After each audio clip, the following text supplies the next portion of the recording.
Okay, here we are back in Legend of Heroes, Trails of Cold Steel 4, and the reason why we're here is we're going to read 3 and 9. Now, if you're wondering what the significance of this all is, 3 and 9 actually leads into Origins, so it would be good for you to actually know the story here so you know what to expect with two of the characters in the coming game. Since there's 10 chapters and 22 pages each, I don't know if I'll actually be able to read all of these, but I'll at least try to give you at least half. A single passenger ship of prodigious size lay anchored to a port town in the northeast of the Principality of Remipheria. Extravagantly crafted from top to bottom, a single glance was enough to discern its intended clientele, the privileged few among society's upper crust. True to appearances, the passengers boarding the vessel that day most certainly fit the bill, each smartly dressed and adorned with conspicuous opulence. Even among such guests, two stood out in particular. However, a young lady possessed of regal air and butler at her side, judging from their attire, behavior, and linguistic register, they suited the setting to a prim and proper T. The single factor that set them apart from the other guests were their ages. Neither looked to be much older than 12 or perhaps 13 years old, making them mere children in the eyes of most. Just one moment, my lady. The young butler labored to keep pace with the young lady, as he dragged a large suitcase behind him. Despite this, she continued to stride forward, not slowing her pace in the slightest. Exhaustion creased his weary brow. His attire was proper as befitting his station, but his unkempt hair, grown out long enough to completely obscure his eyes, was another story. On top of that, everything about his demeanor screamed that he was timid and weak of spirit. "Snap to it, you dullard!" the young lady brusquely shouted, now several paces ahead of the struggling boy. "If you can't make those legs move any faster, I'll cut them off and feed them to the hounds." She continued to increase her pace while assailing her butler with an unending string of contemptuous words. Her arrogant, haughty demeanor stood in stark contrast to her graceful appearance. Dressed in a lovely black frilled dress, her blue eyes shone like a pair of sparkling sapphires, and her twin pigtails curled slightly in perfect arcs. Most eye-catching of all, however, was the 50-reed stuffed bear she held close to her chest. Though it was large enough to draw attention, it didn't look out of place in the arms of girls such as her. Please, my lady, forgive me." In response to the girl's tirade, the boy miserably sputtered excuses and breathlessly pleaded for leniency as he summoned his remaining strength to pick up his pace. After a not insubstantial trip, the two finally arrived at the ship's boarding gate. "May I see your invitation and boarding passes?" the crew member working the gate asked, smiling politely. Up close, the ship was even more opulent. A prized possession of the Verne Company, its main route was between Rimfury and the Calvin Republic via Lamelin Bay. For this particular trip, the entire ship had been reserved by one Haldor Barn, a wealthy merchant from Halvard. Passengers hoping to Passengers hoping to board required a standard boarding pass, as well as an explicit invitation from Mr. Barn himself. However, as each invitation included the room information for each guest in question, the boarding pass was strictly a formality. Gray, the girl called the boy by name and gestured with her hands, implicitly ordering him to present their credentials. "Yes, my lady, what do you require of me?" the boy asked, having completely failed to grasp his employer's unspoken instructions. "You cannot possibly be this dense, you stupid worm," she snapped. "I'm so sorry, my lady, I beg your forgiveness." Cowering before the young lady's vicious glare, the boy stuttered and stammered 1,000 apologies. "Silence! The invitation and boarding pass now! Right away, my lady!" The boy began busily rustling through the contents of the suitcase, frantically searching for the requisite papers. Yet his haste quickly proved to be his downfall, for no sooner had he located the pass than a sudden gust of wind blew past, tearing the paper from his hand. "Oh no!" he exclaimed. The boy instinctively threw his arms out, stretching them to their physical limit, but his efforts were in vain. The boarding pass gently fluttered down to the bottom of the harbor, coming to rest gently on the water's surface. As though that wasn't bad enough, misfortune continued to hound the boy as a number of silhouettes swiftly appeared beneath the waterlogged document. A school of fish jumped into the air with a splash, spraying water all about. They then descended back into the harbor's depths, taking the hapless butler's boarding pass along with them. "No!" The boy's grief-stricken cry resonated throughout the harbor. Trembling with fear, he turned to face his master, prepared for an eruption of anger followed by a vicious tirade of abuse. Yet it did not immediately come. The girl simply stood there in silence. She stared long and hard at the boy, her face betraying no expression whatsoever. After what felt like an eternity, she spoke. This was the calm before the storm. The boy began spitting out apologies, tripping over his words as his voice grew weaker by the second, like a short-circuited radio warbling its death knell. His body seemed to shrink and his shoulders slumped like a criminal awaiting judgment. "You're absolutely useless!" The girl's anger finally burst forth in one violent blast.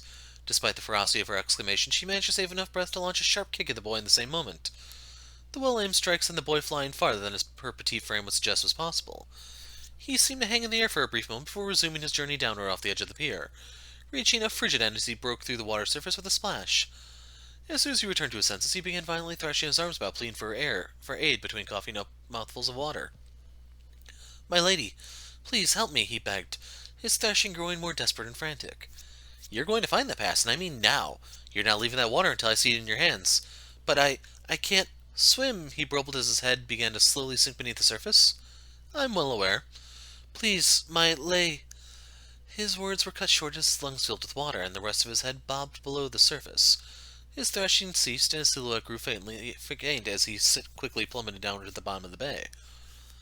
With the situation having reached an unacceptable level of risk, several onlooking crew members ran over to rescue the waterlogged butler.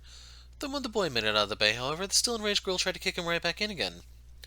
"Miss, please, you must calm down," the crew member at the gate said, trying to pacify the young noble. "How? How can I be so calm about this? My father was unable to attend, so I'm here in his place. There are important business discussions taking place on the ship that I cannot afford to miss. And now, thanks to a certain someone's ranking competence, that is exactly what is going to happen." The girl gave the boy a menacing glare so virulent it could have stripped the paint from the entire vessel. "Tell me, Worm, how exactly are you going to take responsibility for me being unable to board?" Though the boy was still coughing and violently spewing water, his already pallid face managed to lose what little color remained in it after hearing those words. Feeling pity for the boy, the gate attendant stepped in. "Well, for the time being, may I see your invitation instead?" The boy moved to comply with his request, but was stopped dead in his tracks by the girl's menacing scowl. She produced the invitation herself and roughly shoved it at the attendant. The attendant read over the paper and then went through the list of names on the guest list. "This invitation is for Baron Chris Reinhardt." I don't know if we're supposed to recognize that name or not. "Who I can confirm is indeed on the guest list. Might I presume you are to her his daughter and her attendant?" "You presume correctly. I am Baron Reinhardt's eldest daughter, Celia Reinhardt." The gate attendant made a respectful bow before continuing to speak. "Then there will be no need to concern yourself further. There will be no need to further concern yourself with the matter of the boarding pass, Miss Reinhardt. You may proceed." "Oh, we may?" Strictly speaking, a discussion of this nature required approval from a higher-ranking employee, but in this case the gate attendant decided that swift action was the best way to provide a peaceful solution to the rapidly worsening situation at hand. "It seems as though you'll live to ride another day, you useless worm. Count yourself lucky." The girl boarded the ship, still staring icy daggers at her butler. He dragged their luggage on after her, still wheezing and dripping wet from the events of the past few minutes. He effusively expressed his gratitude to the gate attendant as he passed, receiving a sympathetic smile and a few words of encouragement. Having finally boarded the ship, the two youths immediately headed for their room. Their pace was quick, as though they already knew the way, and not a single word was exchanged between them as they briskly walked down the halls. Once they arrived, they gave the room a quick yet thorough search. Infiltration complete.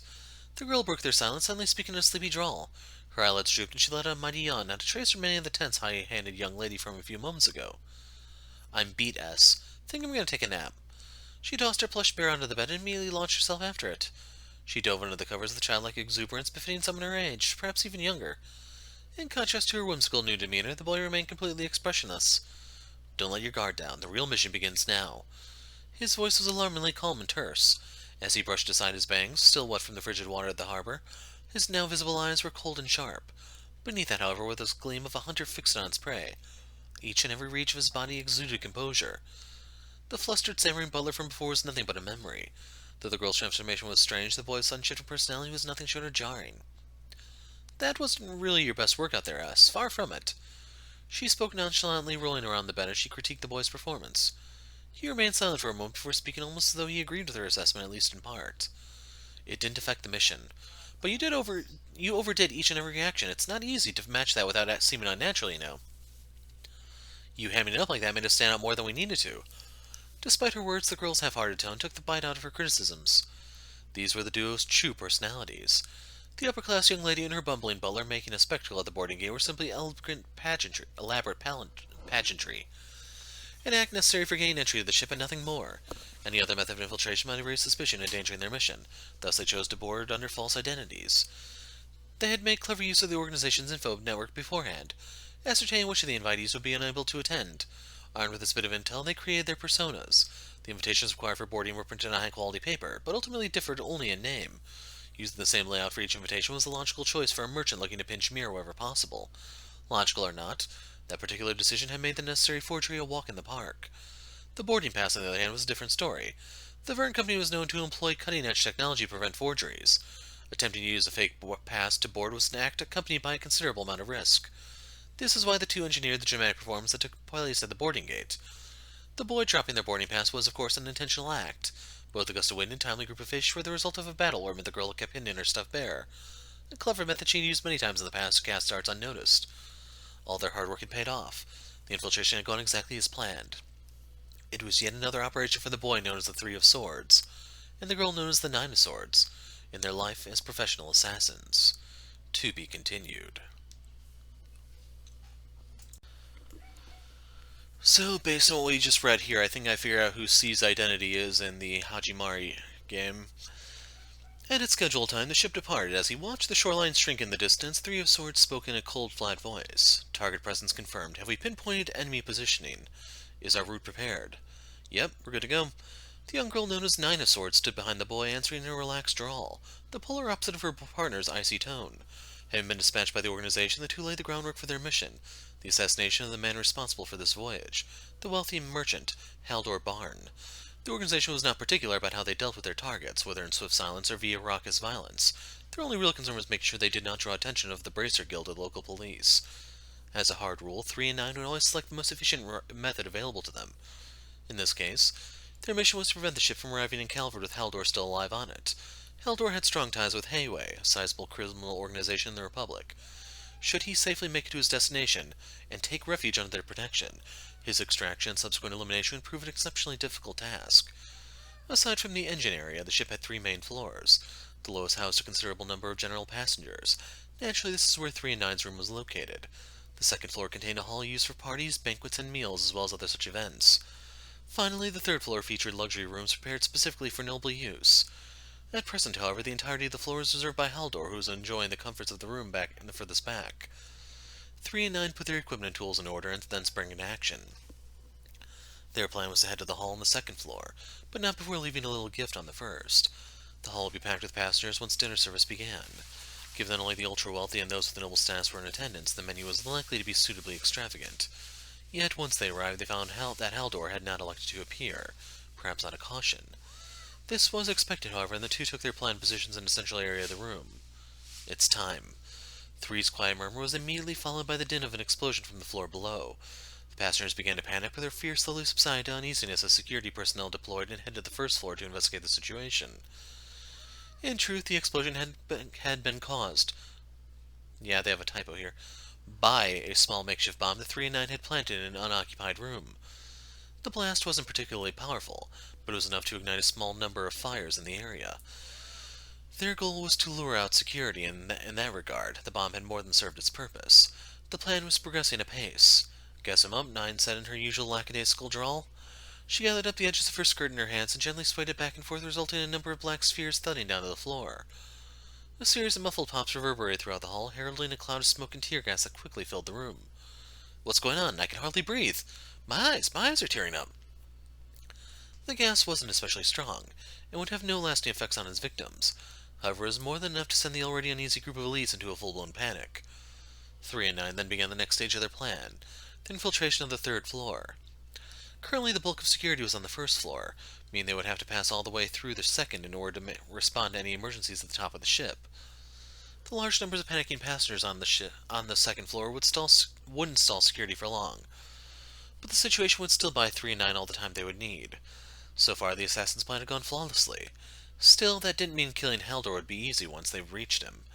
The two hid themselves in a stairwell on the third floor and scouted ahead. 2 more there. From what I can see, it looks like we'll have 5 to deal with. 9 shared her observation with 3 in a hushed tone. He silently nodded in acknowledgement. One look at the men staying guard ahead was enough to tell they were neither typical passengers, nor ship security. They were well armed, and their combat experience was practically carved into their hardened faces. Ex-Jaegers, huh? It was clear they had been hired not to protect the general guest, but to personally attend to Haldor. Given that his room was located in the very back of the ship, it meant that the only way to reach him was through the battle-hardened veterans that currently barred 3 and 9's path. Avoiding a fight simply wasn't in the cards this time. I'll take lead. As she said this, 9 began to casually walk forward, her posture relaxed. She made no attempt to hide her approach, and even when the guards heard her soft footsteps and turned to look, they didn't register as a threat, an advantage afforded her by her candy-sweet exterior. "Little lady, you're not allowed up here without permission," one of the guards said in a gravelly voice. "Yeah, we know there's been some kind of disturbance downstairs," another chimed in, "but this ain't an evacuation site. Get yourself back to your room." Their tone was a bit harsh, but considering they used to be Jaegers, their attitude toward Nine was almost amicable. She gestured towards Haldor's room. "But I want to go in there, pretty please." Nine wasn't putting on the spoiled noble act she had used to sneak aboard the ship earlier in the day. This was probably as close to her genuine sleepy intonation as she would allow during a mission. "You want to be with Mr. Haldor, do you? Well, today ain't your lucky day, kid, because we got strict orders to not let anyone in this room." "And there's nothing I can do to change your mind?" Nine tilted her head as she spoke. Her presence began to unnerve the guards. "No, nothing," one of them finally responded. "Oh, I see. That really is too bad." Despite her words, Nine didn't seem especially disappointed by their response. Taking her plush bear in hand, she suddenly thrust it out in front of her. There was a flash of silver and a loud flip, followed by the thud of two guards collapsing to the ground. Their necks had each been pierced by two needles, which had been tipped in poison, a specialty of Nine's and her mainstay in combat. Ordinarily hidden within the bear, the needles could be used to quickly disperse various types of poison through a target's body when thrown at a vital point. Nine would typically carry up to 10 types of poisons, each suitable for a different situation. Depending on the circumstances, she would even use poison-free needles on occasion. This time, Nine had struck the two bodyguards with a neurotoxin that robbed the body of its ability to freely move. While not strong enough to kill, it was definitely enough to immobilize someone of substantial size for a good while. What the? Having sensed something amiss, one of the remaining bodyguards down the hallway turned to see what was happening. Out of the corner of his eye, he spotted a figure quickly moving in his direction. Before he could figure out what was happening, however, a blade flashed before his eyes, and he was on the ground, incapacitated, along with his comrades. They have another typo right there with incapacitated. The swift takedown was executed by three. He wielded a longsword with a thin blade that appeared sharp enough to cut the very air around it. Its construction resembled that of traditional Eastern swords, albeit with a straight blade instead of the typical curved one. Its design was surprisingly ornate, and curiously enough, it seemed to be missing a hilt guard part of the blade near its base. The two remaining bodyguards had seen what had happened, and had already each dropped into a fighting stance. No matter how useful their opponents, it was clear they had no intention of pulling their punches. "You little bastards," yelled one of them as he began swinging his axe downward. Three met the attack with his sword, locking the assassin bodyguard in place. Seeing an opening, the other bodyguard drew his sword and attempted to stab Three. While still holding the axe in place with his right hand, Three quickly drew his short sword with his left, using it to deflect the second bodyguard attack in one clean motion. The short sword resembled the longsword in nearly all aspects but length. Unlike the longsword, it had a hilt guard. However, it seemed incomplete somehow, as if it was missing a piece. It was much less of an offensive weapon than the longsword, being mainly used for defense. Despite his best efforts to fend off the attackers, it seemed as though Three would quickly be overpowered. Even for him, it was difficult to hold back the weight of an attack from a grown man with just only his right hand. Sensing that he needed to do something quickly, Three intentionally stopped pushing back on the axe, deflecting it harmlessly to the side. With his remaining strength, he whipped around to face his staggering assailant and plunged his short sword deep into his torso. The other bodyguard quickly launched a flurry of attacks, but Three pushed the critically wounded axe wielder into his comrade. The sword-wielding bodyguard was momentarily taken off guard, and Three capitalized on the opening, cutting him down with both swords, just one of them. Right, that should be. Three turned to notify Nine that the guards had all been dispatched, but as he did, he saw the door to the VIP room open behind her. Out stepped another ex-Jaeger, weapon drawn, his sights set on attacking the defenseless Nine while her guard was down. Too much space separated them for Three to warn Nine in time. He pushed off his back heel with all his might, but stopped his dash a split second later, as did the final bodyguard. "My, you're pretty sharp. I was wondering how long it'd take you to catch on." Nine turned lazily on her heel and cast a derisive glance over her shoulder. Her expression remained unfazed, as thin red stripes appeared over the Jaeger's arms and legs. Blood began to trickle out like sanguine tears. "You do well to keep still. Wriggle too much, and you'll be leaving in far more pieces than you arrived." Her sweet appearance made her remarks all the more disconcerting and ghastly. The ex-Jaeger understood that it was no empty threat. He couldn't afford to take another step. The cause of his painful predicament was a web of superfine steel and wires running around him. Thanks to their special processing, the wires were roughly as sharp as a drawer full of top-end kitchen knives. Nine had laid a trap outside the door, one that an unassuming person would have been hard-pressed to detect with the naked eye. Any unfortunate soul who had tried to pass through the air with any degree of speed would have soon found themselves the centerpiece of a grisly, blood-splattered tableau. The wires were connected to specially designed needles Nine used as her main weapon. Such wire was notoriously difficult to use and was rarely regarded as being sufficiently powerful to use as one's only means of attack. While there were rumors of true masters who needed no other implements to eliminate their target, Nine had yet to attain quite such a level of skill with them. That said, she was still a menace in her own right, and a fiendishly clever master of traps besides, as the ex-Jaeger had just learned. Nine tossed a poisoned needle at her immobilized foe with minimal effort, and her hapless victim collapsed to the floor. She tilted her head to the side as she noticed 3 staring at her. What, is something wrong, S? She asked, using the nickname she preferred to call 3 by. She would often refer to herself as N, which 3 took as a shortened version of 9, but when he spoke with 3, she would use S instead of T. He assumed it would be short for swords, despite the word being part of both of their names, but never bothered to ask. Nothing at all, 3 tensely responded, as he turned to face the VIP room door. At last, the pair stepped into the room housing their target, Haldor Barn. To be continued. Inside, the room was opulence made manifest. The best of the best, enough to make the wealthiest noble envious. In the center of its spacious layout sat Haldor Barn, reclined on a sofa. He brought a glass of wine to his lips as his features twisted into a wry and pleasant expression. Absolute incompetence. Such a simple job, and yet apparently one completely beyond them. Mr. Barn had fully grasped the situation. He had given the order that no one be allowed in, yet there were now 2 children standing before him. Given the commotion outside, it had been easy to guess what had happened. Though their appearances made it hard to believe, the 2 standing before him were no doubt professional assassins here for his life. Still, Haldor maintained his composure. He kept his realization hidden and didn't allow so much as a hint of panic to creep into his features. The source of this confidence was a certain colossal machine that sat on the floor before him. Its mere presence made even the impossibly spacious room feel cramped. It towered over 2 arch in height, with 6 spider-like legs protruding from its body. Its humanoid upper half stood erect, with 4 menacing arms stretching out from it. The entire machine emitted an eerie glow, making for a most intimidating sight to behold. "Wowie, that's a big one," 9 remarked, glancing up at it. "An archaism," 3 exclaimed, immediately shifting to a battle stance. "This beauty is a new favorite of mine, a rather fruitful find at a recent back-alley auction. I happened to attend, and it wasn't cheap, let me tell you. But no, I didn't stop there. I'm a man who doesn't do things by half measures. I paid a princely sum to have it outfitted with the most cutting-edge technology available. Mere well spent, in my opinion. I dare say it has enough firepower to easily wipe out an entire platoon of soldiers if I wanted it to. In fact, it'd be mere child's play." Barely able to contain a smug grin, Haldor looked like a boastful child showing off his expensive toy at school. "So the bums outside were just bouncers, then, and this monstrosity is what's actually here to protect you," 3 deduced. "Oh, a sharp one. That's precisely correct," Haldor said gleefully. "As long as I have it by my side, my safety here is guaranteed, and once I make it to the Republic, I'll be untouchable." He let out a long laugh, his voice rising higher and higher, echoing endlessly throughout the gaudy chamber. Shockingly stupid. He really is an idiot, huh? The duo's comments weren't born from simple overconfidence.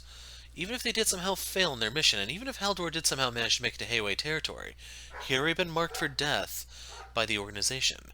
They would pursue him to the bitter end, to the last man. He had 0 chance of survival. Attack! At Haldor's order, the archaism lurched into action. It set its sights on 3 and charged straight for him. 9 took the opportunity to begin casting her arts. While her partner specialized in close-quarters combat, she was a force to be reckoned with when it came to orbital arts. As she began the charge, however, one of the archaism's arms rapidly folded out into a gun, the muzzle pointed in 9's direction. Without delay, it sprayed a hail of bullets at her. Whoa! 9 evaded the gunfire by a hair's breadth, but was forced to abandon casting her art. The archaism focused its attention back on 3, who was busy fending off its melee attacks with his longsword. 9 sprinted to the other side of the room and started her cast again. The machine's aim was too adept, however, and she soon found herself unable to escape it long enough to get an art off. It appeared that their foe was equipped with a powerful art detection sensor, one that allowed it to identify incoming orbital attacks and counterattack before they could be launched. Forced to abandon her casting yet again, 9 screwed up her face in frustration and sullenly gripped her plush bear. "That thing doesn't play nice. I quit," she said in a huff. It was a fair point. Poison-tipped needles wouldn't have been particularly effective against the steel plate of a machine. Without the ability to cast her arts, 9 herself was at a loss. 3, however, remained unperturbed and readied himself for another onslaught. "I'm gonna grab a little shut-eye. Wake me up when the fighting's over, okay?" 9 said as she flipped down on one of the room sofas. Flopped down, using her bear as a pillow. "9! Cut it out, I need you to stay awake," 3 shouted from across the room. Despite this, 9 didn't react at all. As she dozed, the archaism seemed to disregard her as a threat and fully focused its attention on 3. Its forearms transferred into a sword, lance, axe, and a gun, proceeded to launch a relentless string of attacks at the already overwhelmed assassin. 3 leapt out of the way as the machine's sword arm cut an arc through the air, only to then see the lance rocketing towards him. He narrowly avoided it, but his escape path was blocked by a mighty swing of the axe. Meanwhile, the archaism had its gun trained in Haldor's direction. Even in the heat of combat, it prioritized protecting its master against any approaching threats. Swift movements and deft swordplay were the foundation of 3's combat style, but they were little use against such a powerful machine. The archaism was simply too fast, and its attacks were both explosively powerful and aimed with deadly precision. Further, its 6 legs afforded perfect balance, and its multiple arms allowed it to launch attacks faster than 3 could keep up. To his irritation, 3 found his skill set completely useless against the metal monstrosity. Sure, he was a better fit for the task than 9, but only by a slim margin. Regardless, he continued to find both blades flashing as they moved to intercept his foe. The sheer number of attacks coming at him forced 3 to focus entirely on defense. He parried, dodged, and deflected the relentless wave of strikes, biding his time, waiting for the machine to leave an opening for him to strike with his longsword. The violent dance continued on for some time. 3 had managed to land a number of blows to the machine's body and arms, but each resulted in no more than a metallic twang, as his blade was repelled by its solid metal armor. "It's no use, child. That armor was specially commissioned, and your pathetic little butter knives don't have a snowball's chance in Gehenna against them." Haldor's mocking tone grated on 3's nerves. It was made worse by the fact that it was clear he wasn't lying. 3's attacks had been completely ineffective so far. Still, 3 had yet to suffer any wounds. Given how things were going, though, it was only a matter of time before he slowly was worn down. Analysis complete. 9 suddenly began speaking, apparently having woken up from her nap. Still lounging on the sofa, she continued, her voice flatter and more precise than usual. "Arms, joint 1, down 5 reach. Legs, joint 2, up 3 reach. Waist, rotation axis center. Left side of chest, up 2/5, left 1/5. The first to respond was not 3, but Haldor. "You little wench, how'd you do that?" He was flustered, clearly shocked that 9 had figured out the Archism's structural weak points. 9 slowly rose from the sofa and reverted back to her usual drawl, sleepily rubbing her eyes as she spoke. "I could tell by the sound. Takes a bit of concentration, though." Pure disbelief was etched into Haldor's face. 3, on the other hand, looked as composed as ever. He had known from the start what 9 was doing. He was simply buying time until the analysis was complete. Now." "Right." 3 readied himself and rushed at the Archism. His swordplay swifter than ever, a veritable tornado of slashes and stabs. Each of his attacks hit upon one of the weak points that 9 had pointed out. He suddenly switched to his short sword and performed the same volley of attacks, hitting each point a second time, but the result was the same as before.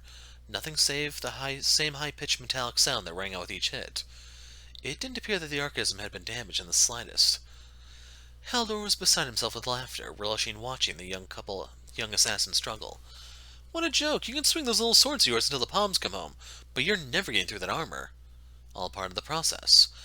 Letting this simple reply linger in the air, 3 lined up his short sword with the empty section in the base of his longsword. The 2 blades locked into place, becoming a single weapon, their sharp edges lining up perfectly. At first glance, it would be difficult to tell where the 2 were ever anything other than a single sword. Haldor watched the process with interest, but then burst into mocking laughter a moment later. "Proud of your pocket knife, little boy? Do you honestly think that'll be your ticket to victory?" Truth be told, even in its combined state, the reach of 3's sword hadn't improved any, nor was the weapon sharper or faster. The slightly increased weight of the blade may have provided some increase in power, but certainly not enough to break through the Archism's thick armor. Given the opponent at hand, the weapon seemed truly little better than a toy. 3 chose to remain silent and let his weapon do the talking. He swung at the weak point on the Archism's leg, the same spot he had targeted before. This time, however, the strike was followed by a loud explosion and the Archism's leg flew across the room. The blast seemed to have come from within the Archism itself. It was powerful enough to have blown its limb clean off. The blast appeared similar to that of a fire element art, but neither 3 nor 9 had appeared to cast anything. Even if they had, the Archism's sensor would have surely detected it. "What the?" Haldor stammered, his face twisted with shock and fear. Another swing by 3's sword, followed by another explosion. A second of the Archism's limbs went flying into the corner of the room. "What the hell's going on?" Haldor screeched, no longer trying to hide his panic. His tone quickly deteriorated from alarm to abject terror. "This is no ordinary sword," 3 began to speak, his face devoid of expression. "It's fully integrated with the battle ornament, forming a single weapon. Well, strictly speaking, I suppose it's closer to an ordinary ornament than a battle ornament." As he spoke, he continued the attack, his swordplay not pausing for a second. "An ornament with a single function, a controlled explosion on points I designate. However, its activation requires each blade to have separately made contact with the intended target area. You can think of the marks as targeting coordinates, essentially. Even though 3's initial attack seemed to have been repelled, there were actually preparatory steps in this process. The subsequent explosions were the true attack. The third strike to the same location this time made the unified blade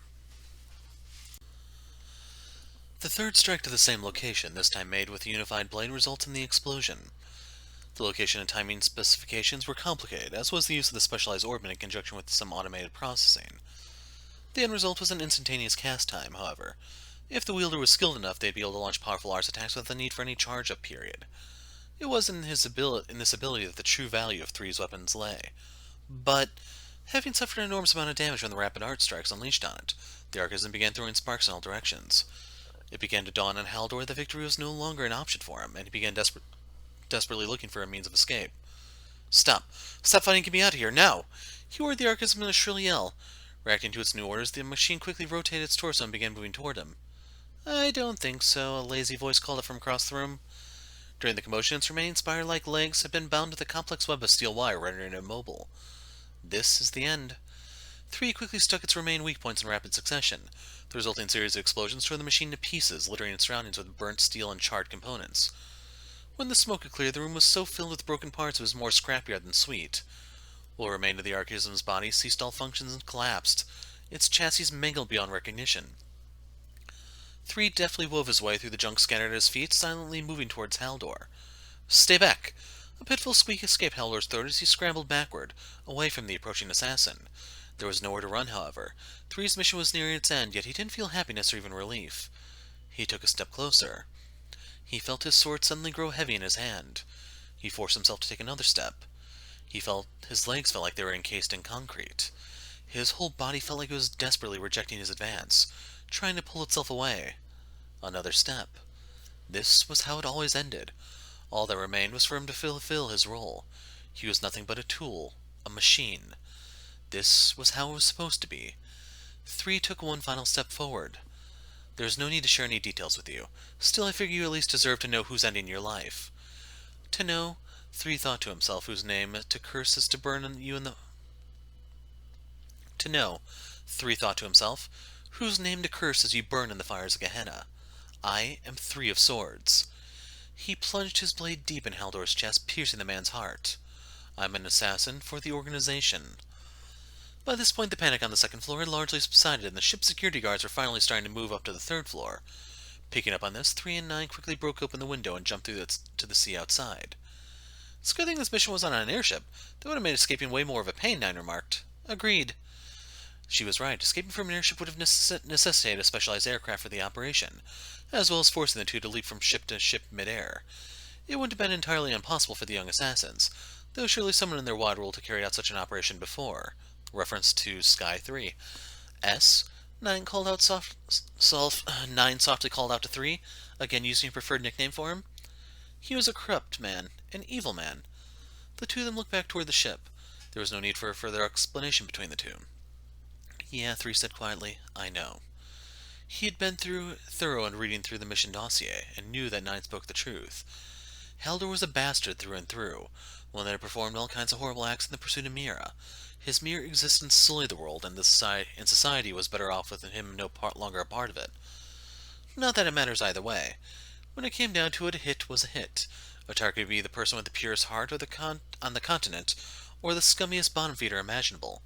If an assassination order came in from the organization, 3 and 9 followed it. That's how it always was. I guess. 9 went silent. She took out something from her plush bear and began blowing into it. It gradually took the shape of an inflatable raft big enough for 1. 9 climbed aboard it and flopped down, once again using her bear as a pillow. I'm going to catch another few winks. I'll leave this part to you, okay? This part meant for 3 to swim them both to shore. Your legs work just fine, he retorted. Do it yourself. Despite his words, 3 felt a twinge of something resembling affection in his heart. He and 9 had been operating together for over a year by this point. She was a little younger than him, and he sometimes found himself thinking of her as more a little sister than just his partner. Typo. Their natural rapport aside, she was also someone he could truly rely on in their missions. Despite this, 3 understood the situation. He understood that even if 9 was his partner, even if he thought of her as a little sister, he could never let his guard down. He could never truly trust her. They haunt me relentlessly, all the people I've murdered over the years. I've cut off their heads, carved their hearts out from their chests, sliced their torsos right through the middle.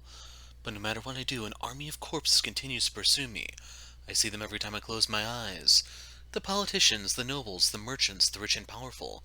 Just leave me alone, just leave me alone, just leave me alone, just leave me alone. I frantically swing my sword at them. I cut and cut, bisecting them, slashing them apart, but they don't relent. Chunks of flesh and bone, viscera and intestines, lungs and brains. They gather into a writhing mass that comes crashing down on me like a gory wave, threatening to swallow me whole. Get away, get away, get away, get away, get away! I tried to escape, but they cornered me again and again, my victims staring at me with hollow eyes, accusing me. How could you do this to us? How? They threw themselves at me, their decaying fingers gripping my neck, trying to rip the life out of me just as I did to them. Let me go, let me go, let me go, let me go! I frantically thrash and struggle, but no matter what I do, I can't break away. Rotting blood and bile trickles down my body, dissolving my skin. The wave finally swallows me up. I just want a normal life. I just want my humanity back. I woke from my nightmare, my breath short and ragged. My entire body was soaked in a horrible sweat. I fought back the rising urge to vomit. The night after completing a mission was always like this. The only difference was seeing one more face in the crowd. Even after years, my disgust for murder had never abated, not even the slightest. No matter how much time passed, I couldn't rid myself of the scars left in the mind by the terrible acts I'd performed. And yet I had no choice but to continue. Nine and I were nothing but tools. Our individual thoughts and ideals had no meaning. They were completely unnecessary. All the organization required from us was a skillful capacity for murder and unquestioning subordination, to kill as we were ordered to. Our entire existence boiled down to this singular point. To reject an order or attempt escape was tantamount to suicide. The organization. To even speak its true name was forbidden. It was a group of professional killers that existed in the shadows of the society. Its core business was eliminating marks, but its true objective likely lay elsewhere. As a low-ranking member, I was simply one of the organization's weapons.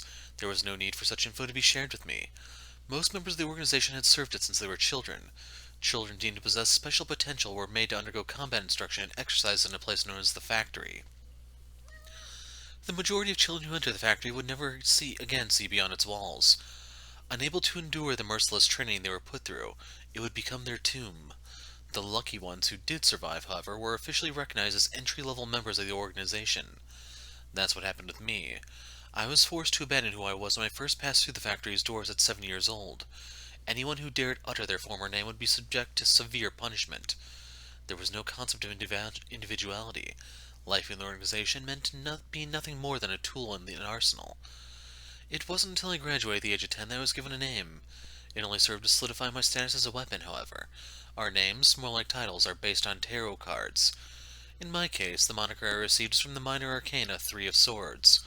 It didn't have the slightest bit of humanity to it, but it was better than having no name at all. Both the higher-ups and a small fraction of the very best candidates were given a name based on the major arcana.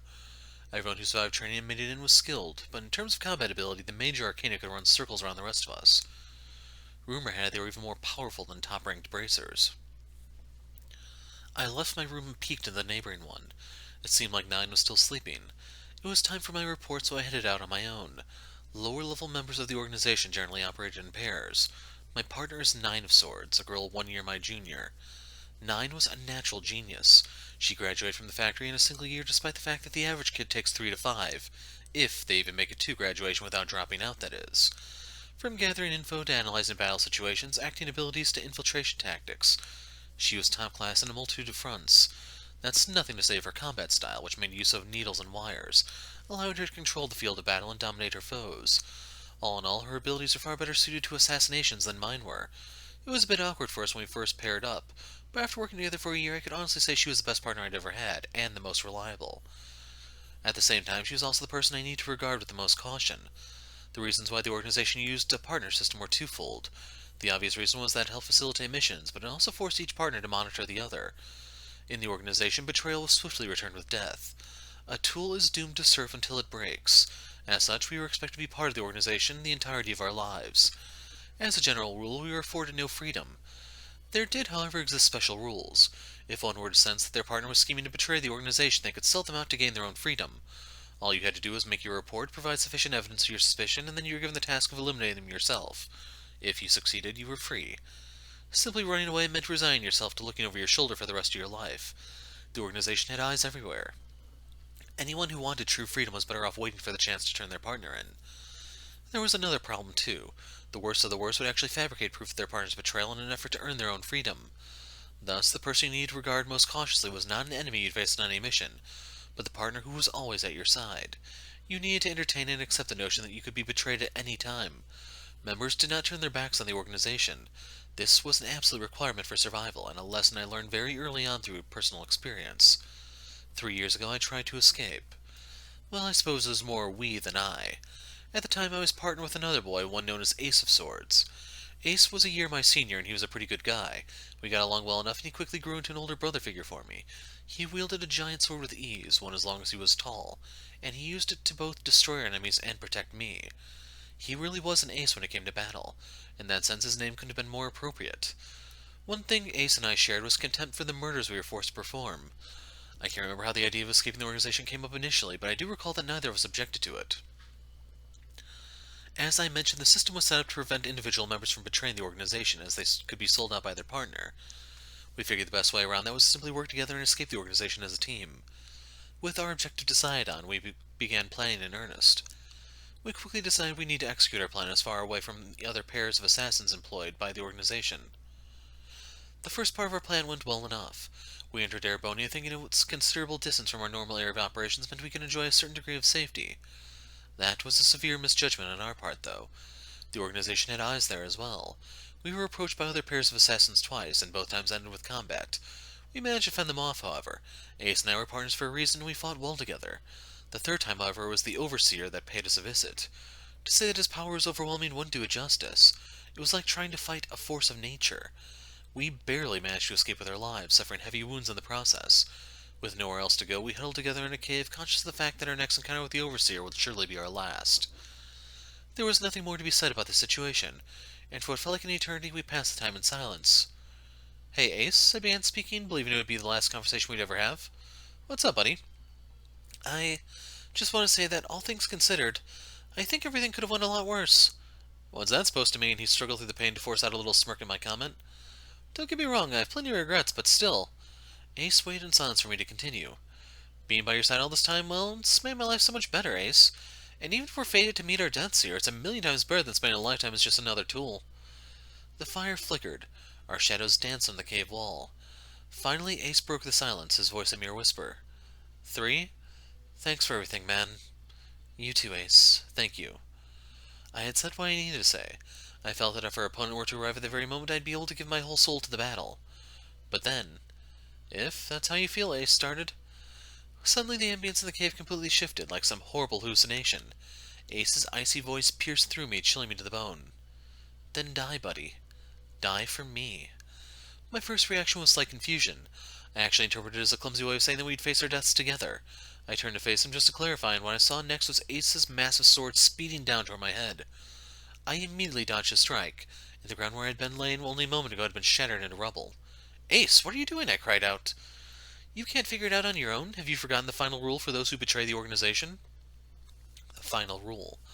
I hadn't forgotten it, I simply hadn't given it much thought. It seemed irrelevant to our situation, but everything clicked into place then. When two partners betray the organization, the only way for one of them to gain its forgiveness was to kill their partner and present the organization with a corpse. The idea behind this rule was to force escapees into a sense of desperation and then push them into killing each other, taking care of the problems so the organization didn't have to.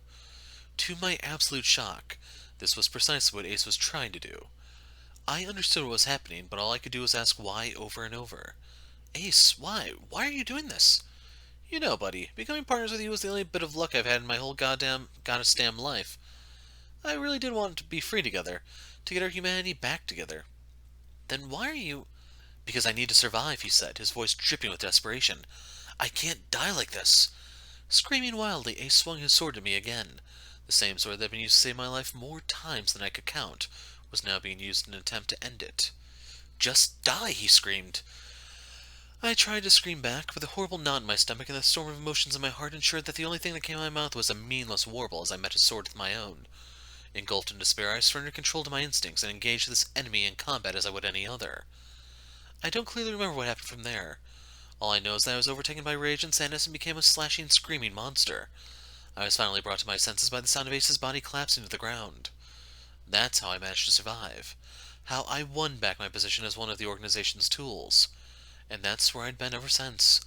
Our escape was a deadly failure that laid bare my inadequacies. I still hadn't given up on winning back my humanity, but I'd be damned if I was going to trust anyone else ever again. The town was practically empty, and the first rays of dawn were only just beginning to pierce the dark sky above. Stepping out of the inn, 3 inhaled deeply, filling his lungs with the chilly air in an effort to dispel his drowsiness. The town known as Luzant was located on the border of Calvert and Remetheria. 3 and 9 would often undertake missions in both countries, making the centrally located town a perfect base of operations. East of the town was an official border crossing into Calvert. In stark contrast, westward lay a mountain road known only to a select few. It was a treacherous path to be sure, but also one that facilitated entry into the Republic without the need to go through the official channels. 3 headed to the designated rendezvous point, a small hill surrounded by weathered boulders. The site was deep in the mountains, therefore free of unwanted eyes. There he found a black silhouette waiting for him.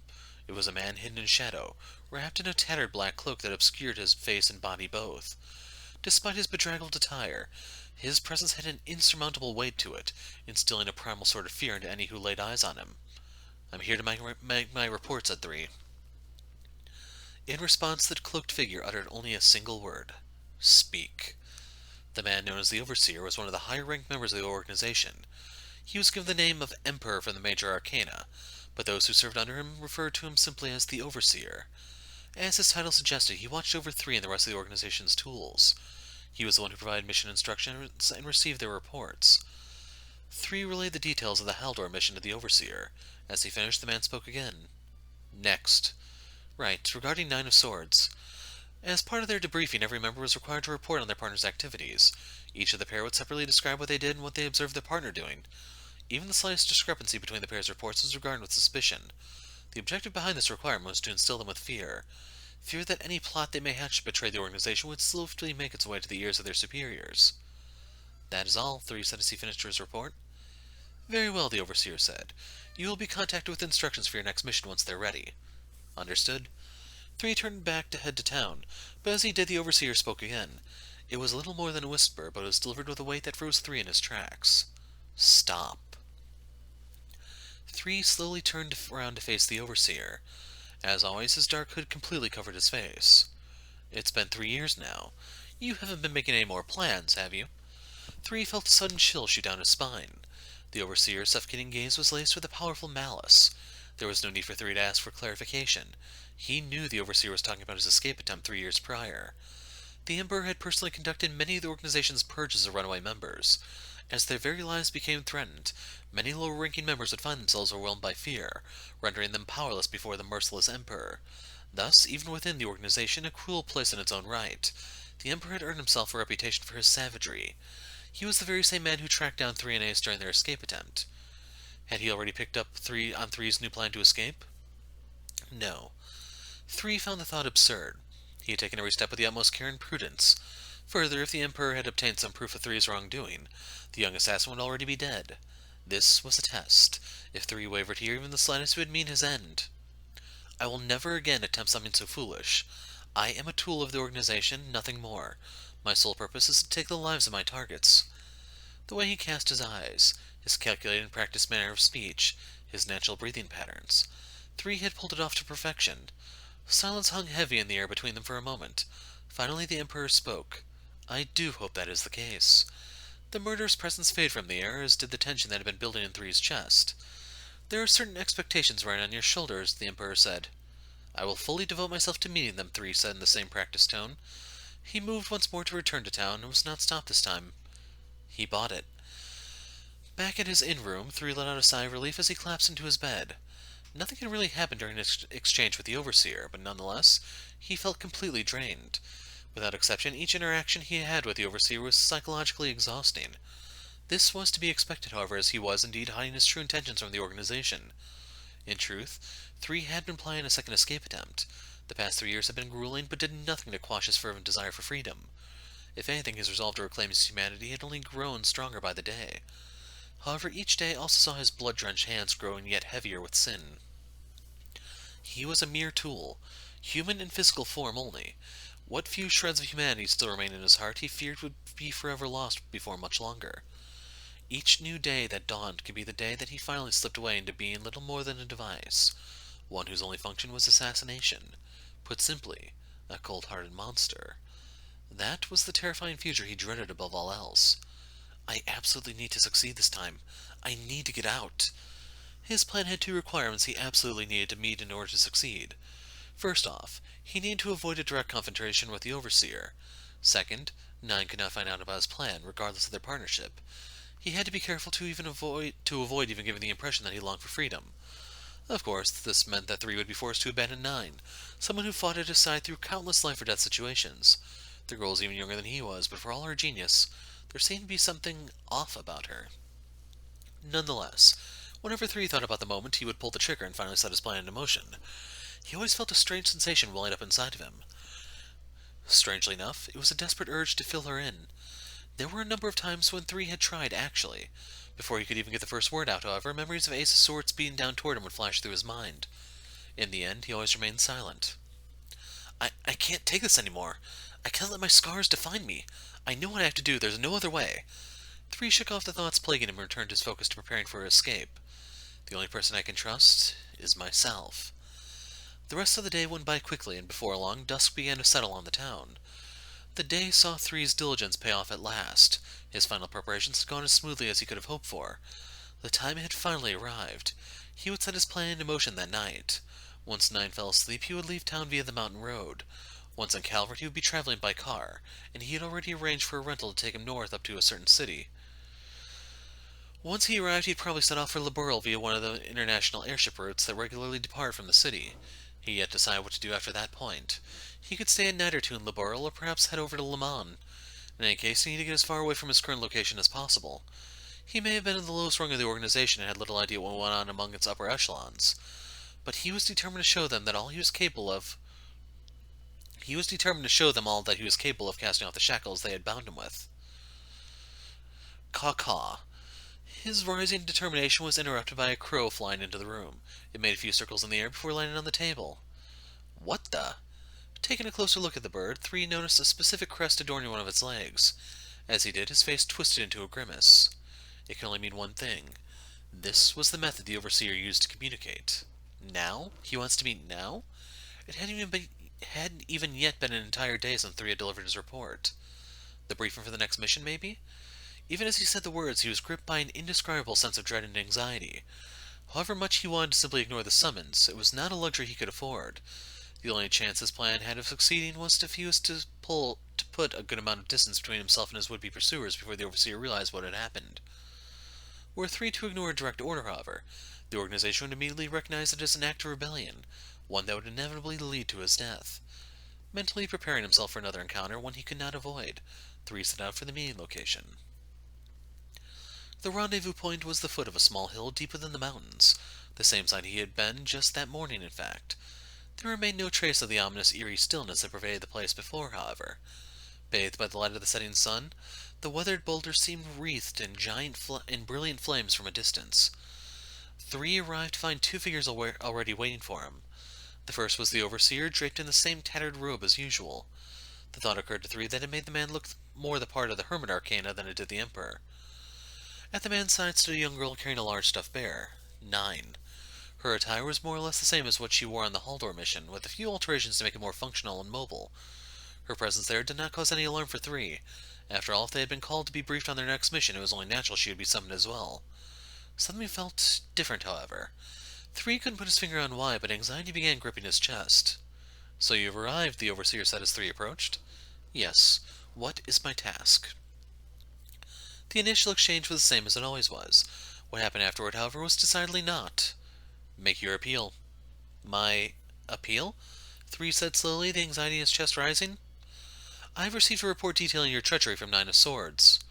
"I don't," 3 stammered. He was at an utter loss for words. He had calculated each and every outcome that could potentially happen, going over the steps in his head time and time again. And the absolute worst one possible was now playing out right before his eyes. A wave of despair washed over him. Could this really be happening again? Had 9 betrayed him just like Ace? It wasn't possible, 3 thought. He hadn't told her a thing. He knew that their relationship was strictly professional, and, typo there, he could not, under any circumstances, trust her. This was just how partnerships in the organization worked.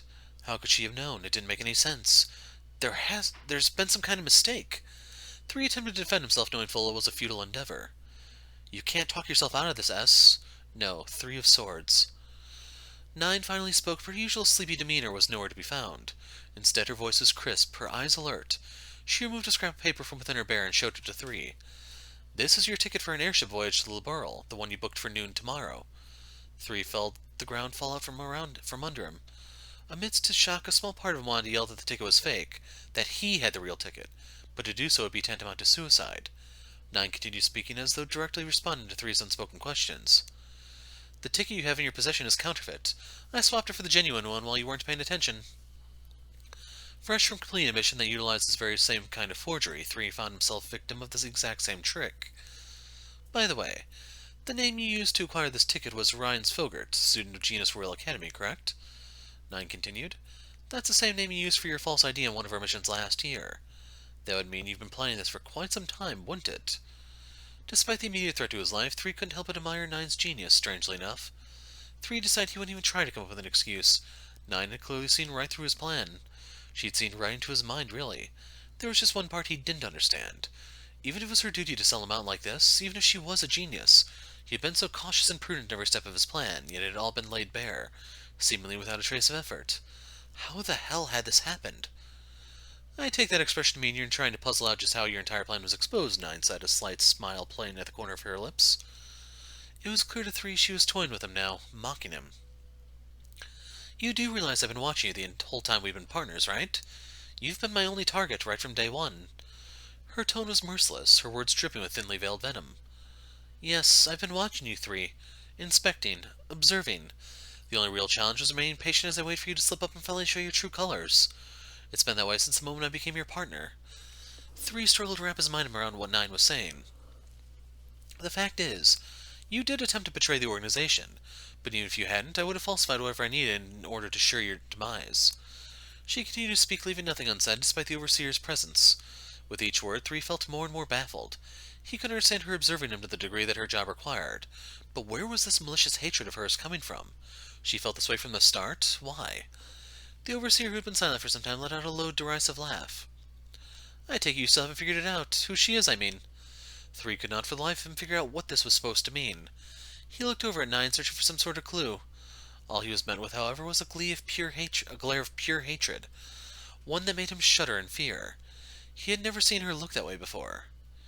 Do you remember Ace of Swords, your former partner? She began, before her voice gained a measured, deadly weight to it. The one you murdered? He was my brother. 3's world began spinning. He started to feel violently ill. His senses dulled. His mind went blank. It became hard to breathe, as though he was being pulled to the bottom of the sea, the air crushed out of his lungs by its unrelenting pressure. Now, after all this time, I can finally avenge his murder. 3 barely heard 9's words as his head swam with thoughts. Ace was 9's brother? She had known everything from the start? She had been biding her time, hiding her true intentions from the start, always keeping a watchful eye for a suitable opportunity to arise, an opportunity to claim her vengeance.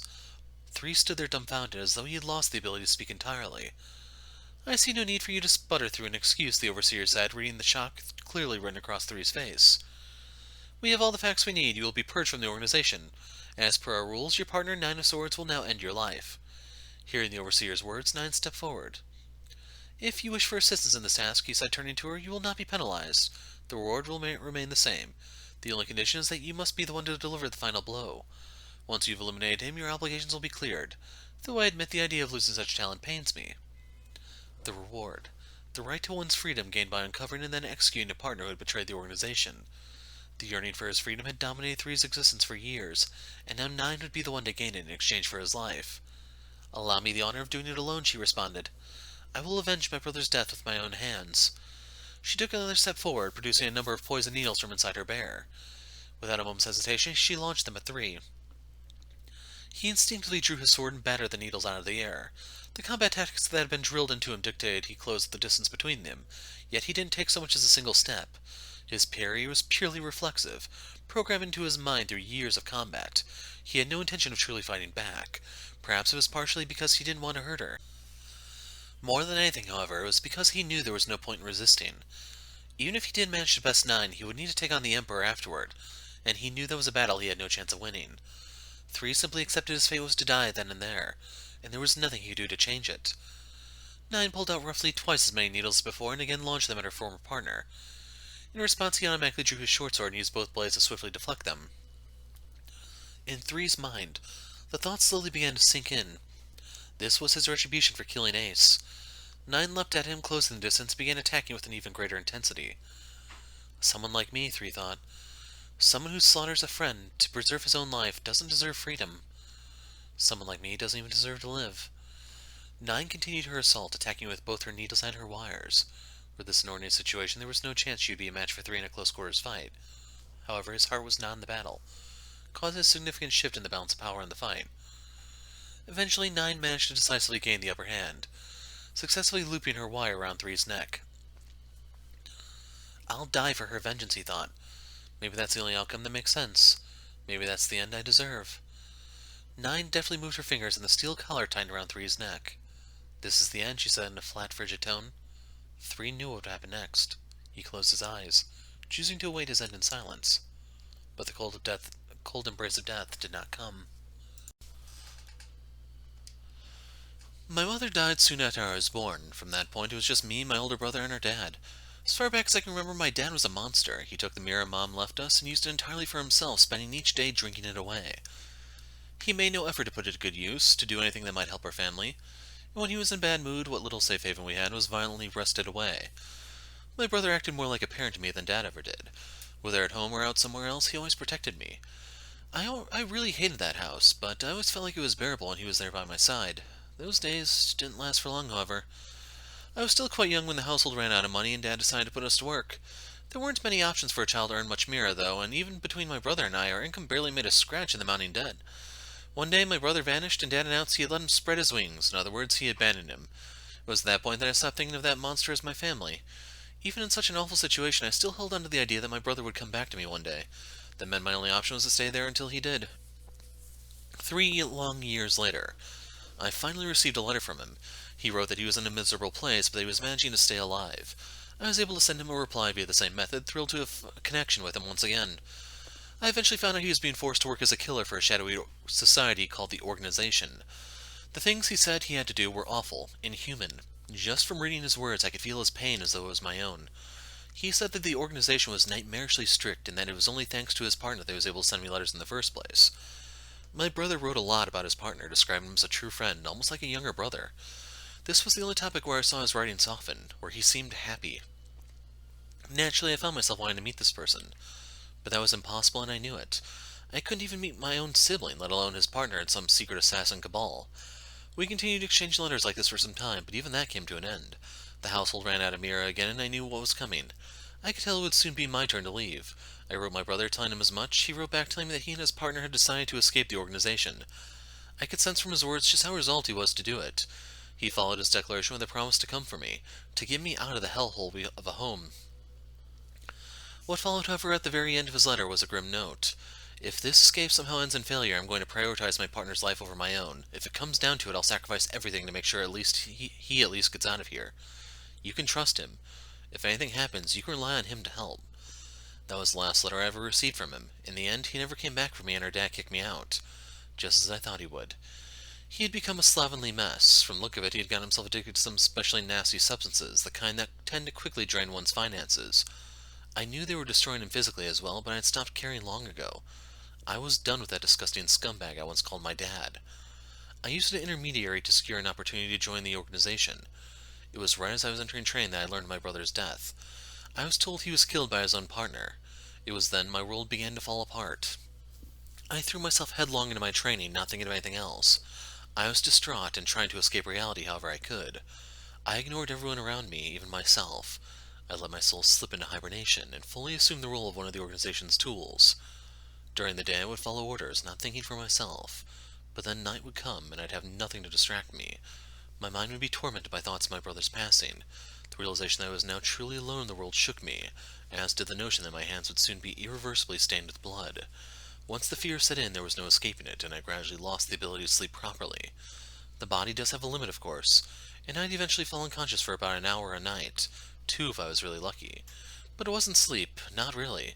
It was far too shallow for me to physically or mentally recover much, and what little rest I did get was plagued with nightmares. Even after I had woken up, those bizarre horrid sensations remained. A year passed like this with no improvement whatsoever. Despite that, I was able to graduate from the factory at an exceptionally fast pace. That was when I finally had a chance to meet him, the boy who had fought alongside my brother as his partner.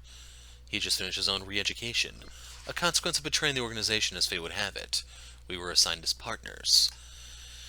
He was the one who had stolen my brother from me, so I was resolved to despise him from the moment we met. I quietly kept a close eye on him, observing each and every one of his movements. Before long, though, something unexpected happened. Perhaps all my pent-up fear and exhaustion had finally boiled over. Perhaps it was just my instincts telling me the truth I had been ignoring. Whatever the reason, one day we were out on mission and I found myself able to sleep when I was next to him. I mean, actually sleep. Deeply and soundly for the first time in an entire year. There was something about his presence that gave me a sense of security.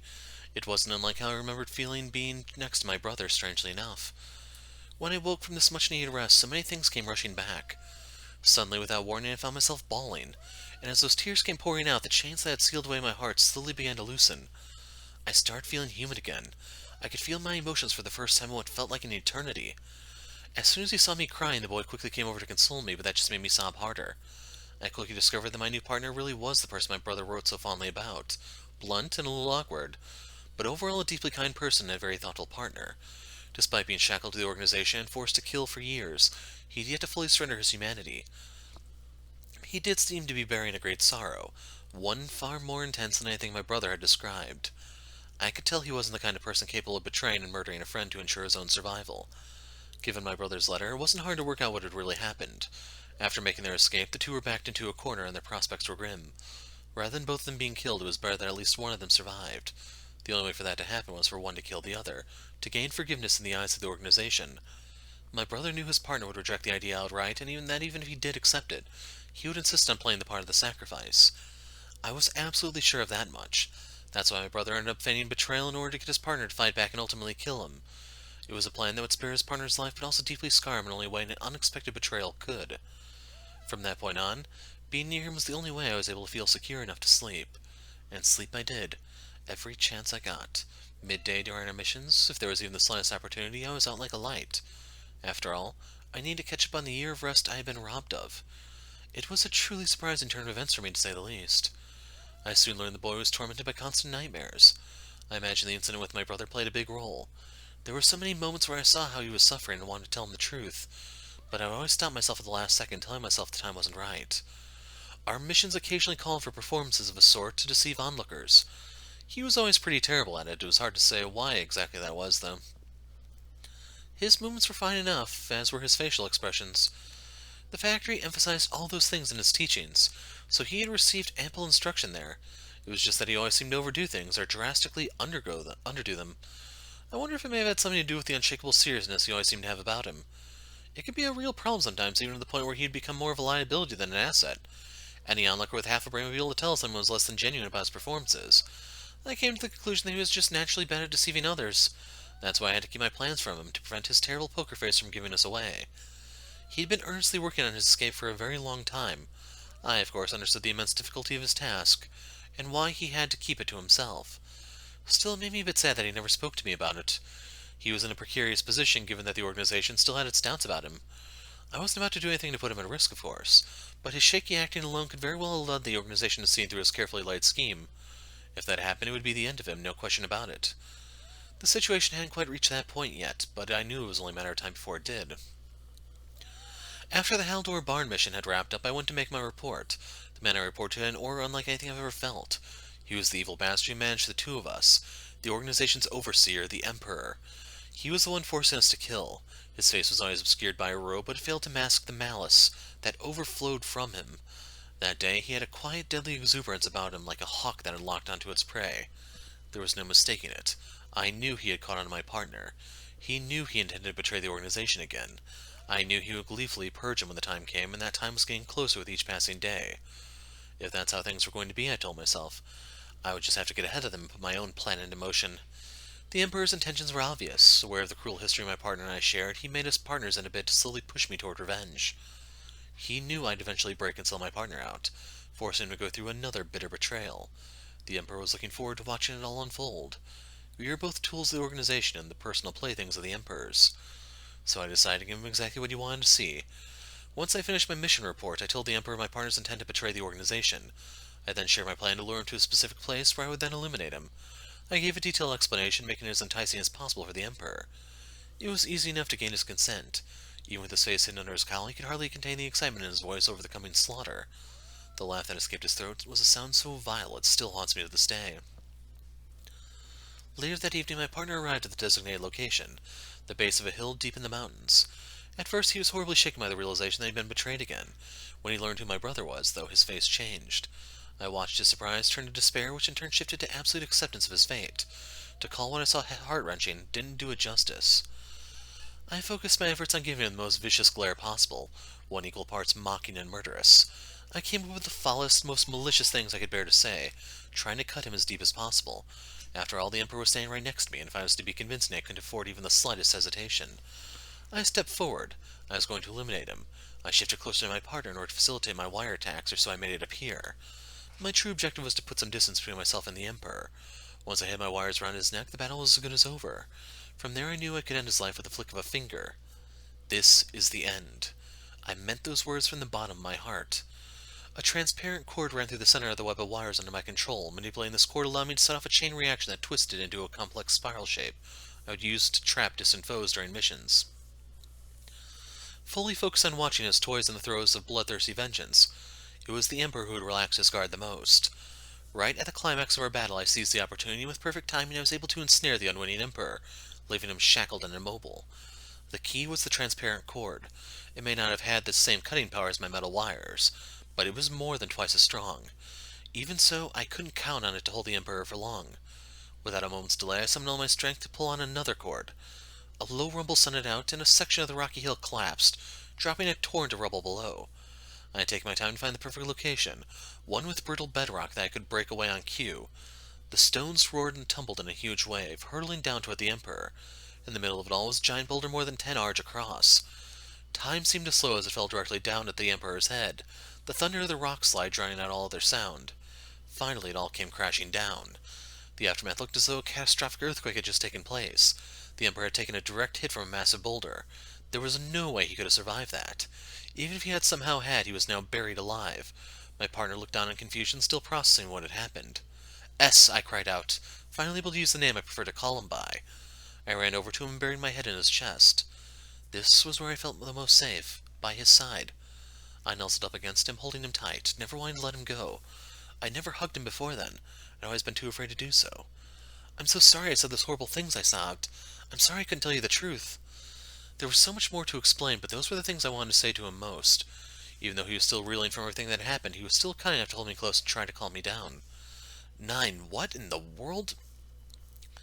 Before he could finish his sentence, something I never predicted happened. The small mountain of fallen rocks and boulders shifted slightly. Pebbles began to ride up into the air.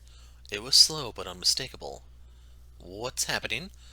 Dumbfounded, all we could do was look on in confusion. "Is it some kind of space element art? There's no way," I mused aloud. No, that didn't seem right. Perhaps it was some kind of device that functioned the same way as an airship's anti-gravity components. I didn't understand what was happening. I just sat there staring blankly, my mind racing for an explanation. Before I could reach one, however, my partner spoke, his voice steeped in panic. "That's the Emperor's power." But that would mean it meant the Emperor was still alive. More and more rocks began floating upward, taking their place among the ever-increasing collection gently balanced in the air. "Nine, we need to move." I continued to sit there, absolutely dumbfounded. Three grabbed my hand and we set off in a sprint. We were able to cover a good amount of distance before we heard what sounded like a massive explosion behind us. We turned to see boulders and rocks of all sizes being flung upward into the sky, like a volcano erupting before our eyes. 3 and 9 ducked into a mountain cave on the outskirts of Luzent. They had fled from the Emperor as fast as his legs could carry them and now were completely out of breath. As they sat there, 9 told 3 everything she had kept from him up till then. She told him about Ace, about herself, the details of her plan, and finally what happened in that cave 3 years ago. At the start, 3 occasionally chimed in or asked questions, but as the conversation went on, he fell silent. By the end, his head was hung so low that 9 couldn't see his expression. He had been utterly convinced that his friend, his one true friend, had betrayed him when in reality Ace had sacrificed his life to ensure 3 would survive.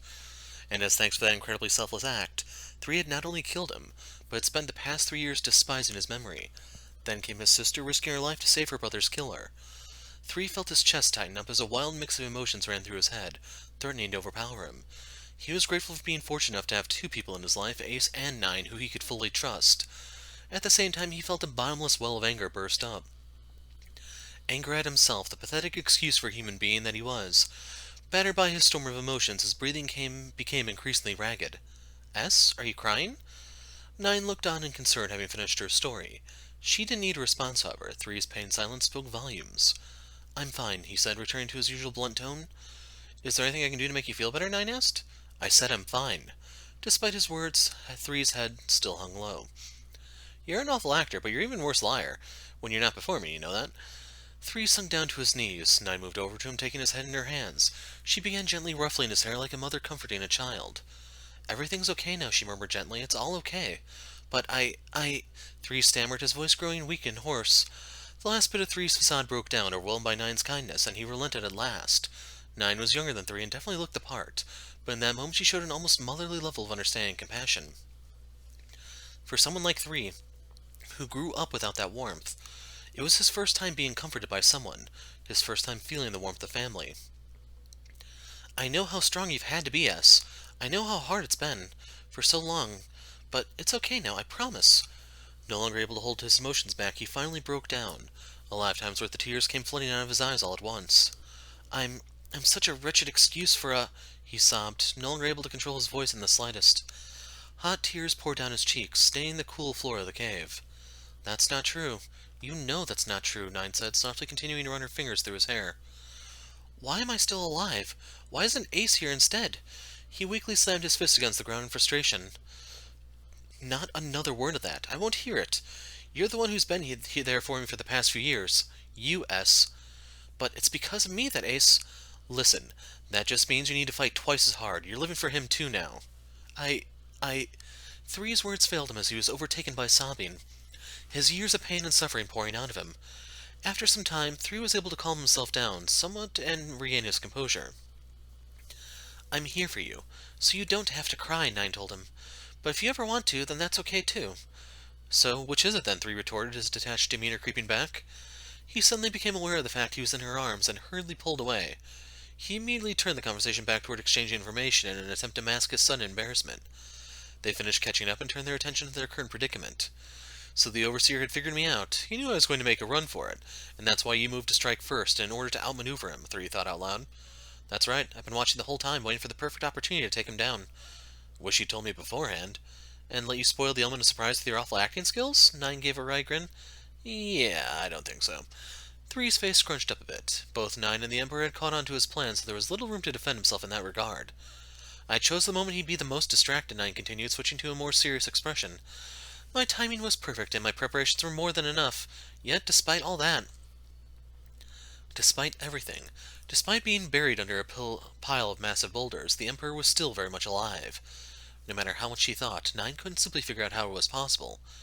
"It's likely his power at work," Three said. He had said the same thing earlier, right as they took off running. "What exactly is his power?" Nine asked. "I'm fairly certain he can control gravity somehow," Three said. "He did something similar 3 years ago when Ace and I fought him." Three wrenched open a bitter, painful memory and began relaying what he remembered to Nine. He and Ace had been able to fend off the first two pairs of assailants sent after them by the organization. It was then that they faced the Emperor, however. Even with the element of surprise on their side, even when they coordinated their attacks perfectly, facing him proved exceptionally difficult. They found their bodies heavy and clumsy, and their movements lacking precision and skill. The Emperor, on the other hand, was as nimble as could be, almost inhumanly so, and the two were quickly overpowered. "So, what do you think?" Nine looked at Three, awaiting her input. "There was no sign of him starting any cast or charge-up, so I doubt he's using arts," she said, her brow furrowed in thought. "As for a portable gravity manipulation device small enough for a single person to carry and conceal, well, given modern technology, it's seriously hard to imagine. He might have an artifact or something like it. An avalanche couldn't kill him, and he has enough precise control to be able to move individual stones and boulders." Nine scratched her head in frustration. "Damn it, we don't really have a lot to go on here." She paused, thinking a moment more, and then continued. "In any case, unless something major changes, he's too powerful for us. Any attempt at a direct attack is going to result in our deaths." They fell silent for a time until Three spoke up, a grave expression on his face. "If the time comes when we have to choose, we're going to prioritize your life, Nine. You need to be the one to Stop it!" Nine silenced Three with an outburst of pure emotion, far more raw than her usual self. "But then at least you'd be able to—" "If you die, I'm going right after you," she shouted. "I'll do it myself if I have to." The calm, motherly figure from before was nowhere to be seen. Nine was in a frenzy now, almost like a child throwing a tantrum. Regardless of her tone, however, her words were heartfelt and earnest. "I can't go back to not being able to sleep." Her voice dropped to a whisper. "I can't go back to being alone." The weight of her feelings was clear to Three. Seeing this, he let out a short sigh. Then you have my word. No matter what happens, I'll protect you. That's not what I'm asking for. Okay, you're right, 3 said, taking a deep breath. Then I promise that we'll survive this. We'll get through it together. 9 looked at 3 with imploring, almost pleading eyes. You swear? I swear, he said. Now, if we're going to have any chance at all, we'll need to do everything perfectly. The rock slide was massive enough that despite the fact that he survived it was hard to imagine the Emperor was completely unscathed. If they tried to flee now, the organization would quickly find them again, and they would have to contend with the Emperor at his full strength. The pair knew if they were going to make a move, now was the time. Let's do it then. We'll take him out. 3 and 9 returned to the hill, or more accurately where the hill used to be. It was now completely unrecognizable. A sizable chunk of it was gone, having been strewn about the area in the form of countless bits of rubble. The Emperor stood right where they left him, seemingly unfazed. As 3 and 9 had surmised, he had sustained at least some manner of injury. Nothing major, but his ever-present robe under which he had hidden his face had been reduced to little more than a shredded cape. Underneath he wore a gold helmet bearing a crown sign. In his hand he carried a golden scepter with a spherical tip, and his body was covered in golden armor. The word ostentatious was insufficient to describe his heavily gilded countenance. Everything about him suggested both needless grandeur and wicked condescension. I knew you'd be back. You two aren't complete fools, after all, the Emperor called out to them. 3 and 9 remained silent as they slowly approached. So, have you decided which of you two will gain the organization's forgiveness? 3 and 9 turned to each other and nodded. 3 removed his hand from his sword, leaving it sheathed. 3 knelt down and closed his eyes, showing acceptance of what was to come. In response, 9 pulled out some of her poison needles and silently launched them at 3's neck. Or at least, that's how she made it appear. At the last second before the needles parted from her fingers, she deftly altered their trajectory, sending them speeding toward the Emperor instead. The envenomed projectiles whizzed perfectly through the air as ever. However, as they neared their intended target, they suddenly curved downward sharply, plummeting harmlessly to the ground. Very well. I hear your answer loud and clear, the Emperor proclaimed, looking at the pair. You both wish to die today. Not a chance, 9 called out, throwing another volley of needles directly at the Emperor. Their trajectory suddenly shifted again, this time upward. From his kneeling position, 3 quickly shifted his stance and pushed forward off the ground with all the power he could muster in his legs. He launched himself at the Emperor, breaking into a full-on charge. We've had enough. You're the one meeting their death today. 3 began slashing away at his target with incredible speed. His lightning-quick strikes grew slow and sluggish. As soon as they neared the Emperor, however, with his assailant's speed so drastically curbed, the man was able to use his golden scepter to effortlessly bat aside the boy's assault. In the same instant, 9's second set of needles changed direction midair and began falling straight toward the Emperor. She had managed to calculate the range of his gravitational field with just a single throw. Once she understood its effect on projectiles, she was able to revise her trajectory. Moreover, she had factored in the increased acceleration from the higher gravity, meaning her needles would hit harder than normal. Despite all that, however, her attack was neutralized by a flick of the Emperor's gilded arm. It was still not enough to penetrate his armor. It was, however, more than sufficient to I assume that's supposed to be arouse his ire, and that's a typo. You dare defy me? Me? Livid, he swung his scepter downward. 3 immediately reacted, just barely managing to block the attack with his sword. Even so, the impact alone threw him back several arch. 3 could feel his brain rattle in his skull from the force of the blow. There was no way the Emperor's physical strength and the weight of his scepter alone could do that. It occurred to 3 there must have been another way he was able to manipulate gravity. You will be purged, the Emperor said in a low growl. The same words 3 heard him say a few hours ago and 3 years ago. Yeah, that should say, like, both a few hours ago and 3 years ago. That right there doesn't make a lot of sense. When the Emperor spoke like this, it was nothing less than the arbitration of a death sentence. At the sound of those words, past memories bubbled up in 3's mind and an old terror began to grip him. His legs grew wobbly and he started to stagger. One glance back at 9 was all it took for him to restore his resolve, however. He forced himself back on his feet, reflexively snapping into a fighting stance. 9 continued to provide covering fire with her needles as 3 renewed his assault. Their approach proved no more fruitful than before. Even so, as 3 continued to fight under such grueling conditions, he slowly became more capable. His understanding of his foe's gravitational trickery improved, and his strikes grew more swift and precise as a result. The way his muscles intuitively reacted, the angle and speed at which he swung his swords, he was slowly chipping away at the Emperor's overwhelming advantage. Though 3 may not have enjoyed the same powers of insight his partner possessed, his skills in close-quarters combat were elite even by the most exacting of standards. For her part, 9's cover was solid and unwavering. Realizing her needles had no hope of piercing the Emperor's golden plating, she instead began aiming for gaps between its pieces. It was an incredibly difficult task, but as she grew more accustomed to disrupting the efforts of the gravitational field, to the disrupting effects of the gravitational field, she was gradually getting closer. She began weaving in offensive arts along with her volleys of needles in order to keep the Emperor on his toes. Her attacks appeared simple enough for her foe to deal with, but they still managed to pull his attention away from 3, even if only for a moment. The fight raged on, and after a bit of time, 3 and 9 appeared to have finally begun getting the upper hand. Yet the Emperor did not seem fazed in the slightest. His expression was unreadable beneath the shadows of his helmet, but it was clear from his body language he still believed himself fully in control of the situation. 3 managed to land the occasional strike, but even his sword seemed to do little against the Emperor's impossibly resilient armor. In an attempt to land a heavier blow, 3 launched himself into the air, intending to let the gravity carry his swords downward, just as 9's needles had.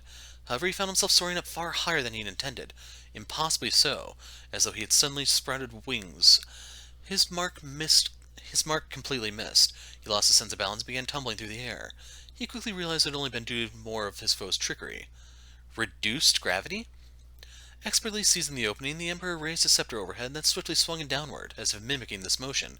3 suddenly dropped out of the air, thrown to the hard ground like a rag doll. The air knocked out of his lungs. 3 struggled to catch his breath, spitting up mouthfuls of blood between gasps. "Get out of the way, he's not done!" Saved by 9's frantic warning, 3 just barely managed to roll out of the way. A split second later, the scepter slammed down into the ground where he had been. As the gravity-enhanced scepter connected with the rocky ground below, it let out a powerful blast, leaving a crater in its wake. S! The resulting shockwave launched 3 to the side, knocking him to relative safety. Had he taken a direct hit, he would have been completely pulverized. Though dazed, he was still aware enough to signal 9 that he was okay. He forced himself to his feet. The battle had changed completely. The Emperor had begun manipulating gravity levels on a constant cycle, and 3 was forced into a defensive position. Whenever he managed to get a handle on his foe's barrage of attacks, he found the gravity level altered yet again, forcing him to start back at 0. It was impossible for him to fight in such ever-changing conditions. The situation was taxing for 9 as well. She found herself forced to constantly recalculate the field's range and gravity value, severely reducing the number of effective attacks she was able to launch. Despite their bleak outlook, the 2 of them continued to hold out. Even when pressured, 3 served as an excellent vanguard, consistently denying the Emperor any opportunities for a decisive strike. 9, meanwhile, continued to back him up flawlessly, acting with surgical precision that ensured no opening went to waste. "S," she called out to him as he leapt back, putting some distance between himself and the Emperor. "I think I figured something out. Let's hear it." 3 waited for her to continue, keeping his guard up and watching closely for any sign of attack from the Emperor. "Have you noticed anything different from when you and Ace fought him before? Was he carrying anything in his left hand back then?" 3 glanced at his foe's left hand, seeing it empty. He thought back to 3 years ago. "Now that you mention it, I'm pretty sure he had an orb with him, purple with a golden scepter of a crow on it. The battle back then was completely one-sided." "Just as I suspected," 9 nodded.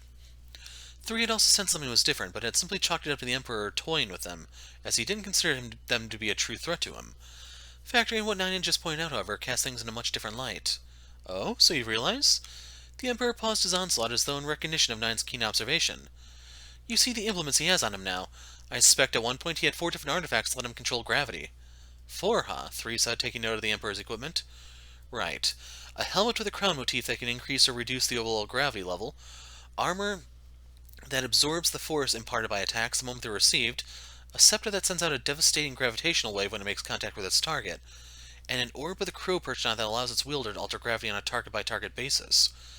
9 paused her explanation for a moment. She looked defiantly at the Emperor. The reason he had worn that tattered cloak was now clear. If someone wielded so many artifacts at once as he did, it would be necessary to conceal them. Failure to do so would surely attract unwanted attention from the Church. "Now that you mention it, this time around he has been moving faster, while slowing us down at the same time," 3 said. "When we fought him before, we couldn't even touch him." It was true in that their fight against him, 3 and Ace had been struggling under different levels of gravity than the Emperor. There was no doubt he was toying with them in the present, but at the very least both sides were battling at the same levels of gravity, constantly shifting though they were. As such, the pair's odds of winning were much better this time around. "I think he either lost the orb at some point or was destroyed or at least damaged in the rock slide," 9 explained. The pair realized if this were true, now was their best chance to take on the Emperor once and for all. "A talented tool indeed." The Emperor's voice was low, tinged with a hint of perverse delight. "The artifacts I wear are collectively known as the Monarch's Regalia. I am impressed you were able to analyze their capabilities in such a limited amount of time. You, 9 of Swords, are truly outstanding." "I don't want your praise, you bastard." Ignoring 9's retort, the Emperor continued on, his exhilaration giving way to a violent savagery. "But even the greatest tool is worthless if it will not submit to its rightful place in my hands." His body began levitating, broken chunks of earth underfoot rising upward with him. With all the force he could muster, he swung his scepter into a nearby boulder. "And worthless tools must be disposed of." In that instant, the boulder shattered into shards of all shapes and sizes that were sent rocketing toward 9. "Watch out!" 3 cried out. The shards flew out like a salvo of bullets from 1,000 different guns, all of them pointed directly at one target. It was a grim sight, not unlike a single soldier standing before the assault of an entire army. Panicked, 3 rushed into the line of fire. He brandished his sword and did everything he could to prevent the shards from reaching 9. He deflected and broke what he could, using his body as a shield for the rest. But there was a considerable distance between him and 9. 1 he could not cover easily. By the time he had leapt in the way, a great many shards were already too far ahead. 3 was too late. 9 had no realistic chance of avoiding the entirety of the attack, and instead devoted her efforts to simply avoiding the worst of the pieces of stone flying at her. There were far too many, however, and 1 managed to slip through her defenses. She suffered a direct hit to the abdomen, and a red mist sprayed from her mouth as she crumpled to the earth. 9! 3 ran over to her, his voice hoarse with agony and grief. Her forehead, hands, legs, her entire body was stained with blood, driven from 1,000 scratches and cuts. It was a fate far too cruel for such a young girl. No matter how many times 3 called out to her, she didn't respond. He had sworn to protect her. He had promised himself, promised her. But now 3 felt himself overcome by shame and regret. I'm too weak, he thought to himself, too weak to help anyone, too weak to save anyone. As if to seize upon his distress, the Emperor spoke once more. So, one of you ended up making it. If you're smart, you'll stop here, deliver the final blow, and your life will be spared just as before. At those words, 3 felt a creaking in his mind. It was harsh, like the sound of metal scraping against metal. I imagine she takes some sick satisfaction in being killed by the same person who killed her brother anyway. The Emperor's mouth twisted into a perverse smile, the depravity in his eyes clear even through the shadow cast by his helmet. It was then that something snapped inside of 3. Die! He exploded as if the boundless rage coursing through his veins had at last found an outlet. His legs and arms snapped into operation. A primal rumble burst from his throat. His bones creaked and his blood boiled.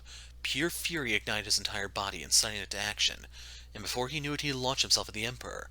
He unleashed a whirlwind of attacks, his strikes faster and more powerful than ever before. The Emperor met the charge head-on, altering gravity as he went, but 3 adapted to each shift almost as fast as they came. His body was running on pure instinct, sharpening his senses to a razor-sharp degree, and giving him almost preternatural adaptability. The Emperor, on the other hand, found himself working harder and harder to handle 3's hail of blows. He managed to block the oncoming strikes, but his attacker showed no sign of slowing down. Like a wild dog, the Emperor sneered. A tool with a will of its own is a useless thing, to be sure, but seeing you foaming at the mouth like this is beyond pathetic. You are truly fated to die as you lived, a mere thing. Even in the face of 3's enraged onslaught, the Emperor had hardly taken any damage at all. He still held all the cards. 3 was little more than an annoyance, like a flea biting a wolf. 3's thoughts bubbled back up to the surface. He found himself remembering something 9 had said. It was his natural sense of composure that allowed him to recall such a timely memory, composure he did not possess 3 years ago. He continued to let his anger drive his body, but maintained a calm mind, not allowing his thoughts to slip away in his rage. He could have stopped himself at any time, but found his current rage beneficial, and wielded it ably, as though it was simply another weapon available to him. 3 himself was unaware of this, but such an ability to not only control one's emotions, but turn them into power was rare indeed. It was a skill that did not come easily even to the greatest warriors, yet 3 had managed to master such a complicated concept at his young age. Armor that absorbs the force imparted by attacks the moment they're received. That was how 9 had described the Emperor's armor. Sure enough, just as she described, no matter how many strikes 3 launched, nothing seemed to get through. It was then that the realization dawned on him. If the armor was immune to external force, then what he needed to do was induce internal force. Anyone else may have given up at this point, but 3 could scarcely imagine a more suitable target for his unique skills. He combined his blades into one, squaring off against the Emperor yet again. The defining characteristic of 3's weapons was their ability to internally induce an arts-based explosion in their target. To do so, he needed to strike the same points with each blade separately, and then a third time in their fused form. By this point he already landed a number of hits on the Emperor's armor, and luckily for 3, a decent amount of those had overlapped. All that remained was the final step in the process, making contact with those intersecting points using his fused sword. 3 attacked the Emperor with the same rage and power as before. This time, though, he failed to land a single hit. He was just a hair's breadth off every single time. The first steps in his weapon's process were relatively simple. He simply needed to land a strike with each weapon, creating 2 perpendicular lines that would paint a target for the orbment. The next part, however, was far more difficult. He needed to use the fused blade to hit the precise point where the 2 lines intersected. This was a much smaller target area, making the task that much more demanding. Still, 3 was confident in his aim, and knew he had the dexterity to pull it off. In spite of his skill and confidence, however, he continually found himself failing to land the decisive hit. The Emperor cackled in delight as he watched 3 struggle. To him, 3's plight was nothing short of pure comedy. "I know my tools inside and out," he said, a dark grin spreading across his face. "Your methods of attack, how your weapons work, I understand these things even better than you." As if proving the Emperor's point, 3's next attack fell short as well. The Emperor launched a counterattack with his staff, swung at the perfect angle. 3 had figured out his foe's tricks. Right before each of the attacks would land, the Emperor would make a subtle change to gravity. His timing was exquisite, and the trick was executed in such a way that 3 had no time to correct the angle of the sword. Further, the gravity wave emitted by the Emperor's scepter did nothing at all when failed to connect, but if it did, the resulting damage would be enormous. Thus far, 3 had been able to evade or turn away each incoming swing, but he knew it was only because the Emperor was allowing it. He had yet to land a single effective attack, and the wear on both his weapon and his own body was steadily mounting. The outcome of the battle seemed clear, and by all appearances there was nothing that could change its course. Thanks to his impeccable defense, the Emperor was nearly unscathed, whereas 3 was barely holding on, looking more and more like he'd collapse at any moment. In between clashes, a momentary calm settled over the battlefield. As 3 was weighing his options, a voice broke the silence. It was a lazy drawl, one the 3 had heard many times over the past year. Analysis complete. 9 struggled to her feet, looking as though she could fall down at any moment. "How?" The Emperor's genuine shock escaped his mouth in a low hiss. "9, you're okay," 3 exclaimed. At once he understood what had happened. 9 hadn't fallen unconscious. She had simply feigned doing so in order to analyze the Emperor in secret. She had given 3 no indication of her plan whatsoever. After all, had she done so, the Emperor may very well have caught on to her plan. "Just fine," she responded. "I used my wires to cushion the blow of the boulders by shredding them into smaller pieces. In the end, the rocks barely scratched me." Judged by the amount of blood that covered her, it would have been clear to anyone that this was far from the truth, but the fact remained that she was both alive and conscious. 3 disengaged from the Emperor, moved closer to 9, making sure to keep his eyes trained on his foe as he did so. "There's a moment where he's unable to respond to anything," she explained. "That's his power's fatal weakness." "What do you mean?" "His gravitational manipulation doesn't require casting like an art would, but after he uses it, there's a period of time about a second before he's able to use it again. That's why he wasn't able to immediately prevent the falling rocks from burying him earlier." "But the way he's changing gravity is so precise," 3 said, thinking back on their battle. "How could he have managed that?" "He was just reading your movement, S. He knows how you fight like the back of his hand." "Wait, what?" 3 exclaimed, the surprise in his voice clear. "It's true," 9 responded. "The way he manipulates gravity is determined before you even start your swings. He knows your tendencies well and uses that knowledge to predict your actions." Is that even possible?" asked 3, his mind racing. "It is, unfortunately," 9 responded. "And he's not using an artifact for it either. His mind just works that quickly. He's a monster through and through." The Emperor let out a low chuckle. "A sound analysis, but it will avail you nothing. I know your techniques inside and out, the same speed, the same power, the same angles, each and every time. There is no way you can possibly undo years of the habits we so painstakingly drilled into you." "S?" 9 looked at him knowingly. "Right," he responded. "Let's end this." The duo nodded in agreement and turned to face the Emperor once more. 3 charged at him again, renewing his previous assault. He raised his sword overhead, attacking at a high angle. The Emperor dodged effortlessly and sent forth a counterattack. Their deadly dance continued as before, but as things were, both sides knew where it would ultimately lead. The Emperor sensed an incoming attack and prepared to manipulate gravity. Just as he predicted, 3 attacked a half step faster, aiming for one of the spots in his armor that had been previously marked. As the sword raced towards its target, gravity shifted and the sword's trajectory was altered. Despite this, it somehow continued on its original path regardless, as if the altered gravity had been predicted and compensated for. "Impossible!" the Emperor muttered under his breath. He hastily jerked his body out of the blade's trajectory with hardly a second to spare. 3's movements had changed somehow. As the Emperor mulled the changing situation over, 3's next attack came speeding in. The Emperor again predicted the speed and trajectory and manipulated gravity accordingly. However, boom! A muffled explosion rang out, and the Emperor felt his armor crack and pain course through his left arm. Boom! What? Another flash. Boom! His right leg was now damaged as well. The Emperor was at an utter loss. Had 3 managed to correctly predict his spatial manipulation? How was he suddenly able to alter his strikes to compensate for the gravity? Had the analyzer been analyzed himself? Cursing 3's name, the Emperor's thoughts grew frantic. As he desperately looked around for a clue, he realized what was actually happening. He glanced at a number of barely visible cords extending from 3's body. Naturally, 9 stood at the other end controlling them. She wasn't pulling him to and fro like a marionette, but instead nudging his attack slightly, guiding his direction, timing, and angle to create the perfect strike. The Emperor may have been predicting 3's attacks and making adjustments, but 9 was doing the same to him in turn. It was her guidance that allowed 3 to score direct hit after direct hit. Her superior intellect was, of course, a major reason this was possible, but her relationship with 3 was their true secret weapon. The two knew each other better than anyone in the world, which allowed her to predict his reactions and movements with incredible accuracy. She used her natural understanding of her partner to help him adapt his combat style to fit the situation at hand. In that sense, the secret behind the upper hand they had suddenly gained was as simple as could be. "You little bitch!" the Emperor let out an enraged growl, laced with bitter hatred. Neither 3 nor 9 had ever seen him like this before. He tried to launch the same rocky onslaught at 9 as he did before, but found himself bereft of munitions. He could not be sure when it happened, but at some point the duo had led him to a different part of the area, one where he could no longer weaponize the terrain. With furious bloodlust, he lowered the gravity near him and rushed at 9. "Finally," she smirked. "I've been waiting." A giant boulder appeared in the air above the Emperor, likely due to an Art 9 had cast. The Emperor was unimpressed, however, at being subjected to the same attack twice. This time around, he even lacked the element of surprise. He easily shattered the incoming boulder with his staff once it entered the area of reduced gravity. So is this a typo? Is that supposed to be his scepter?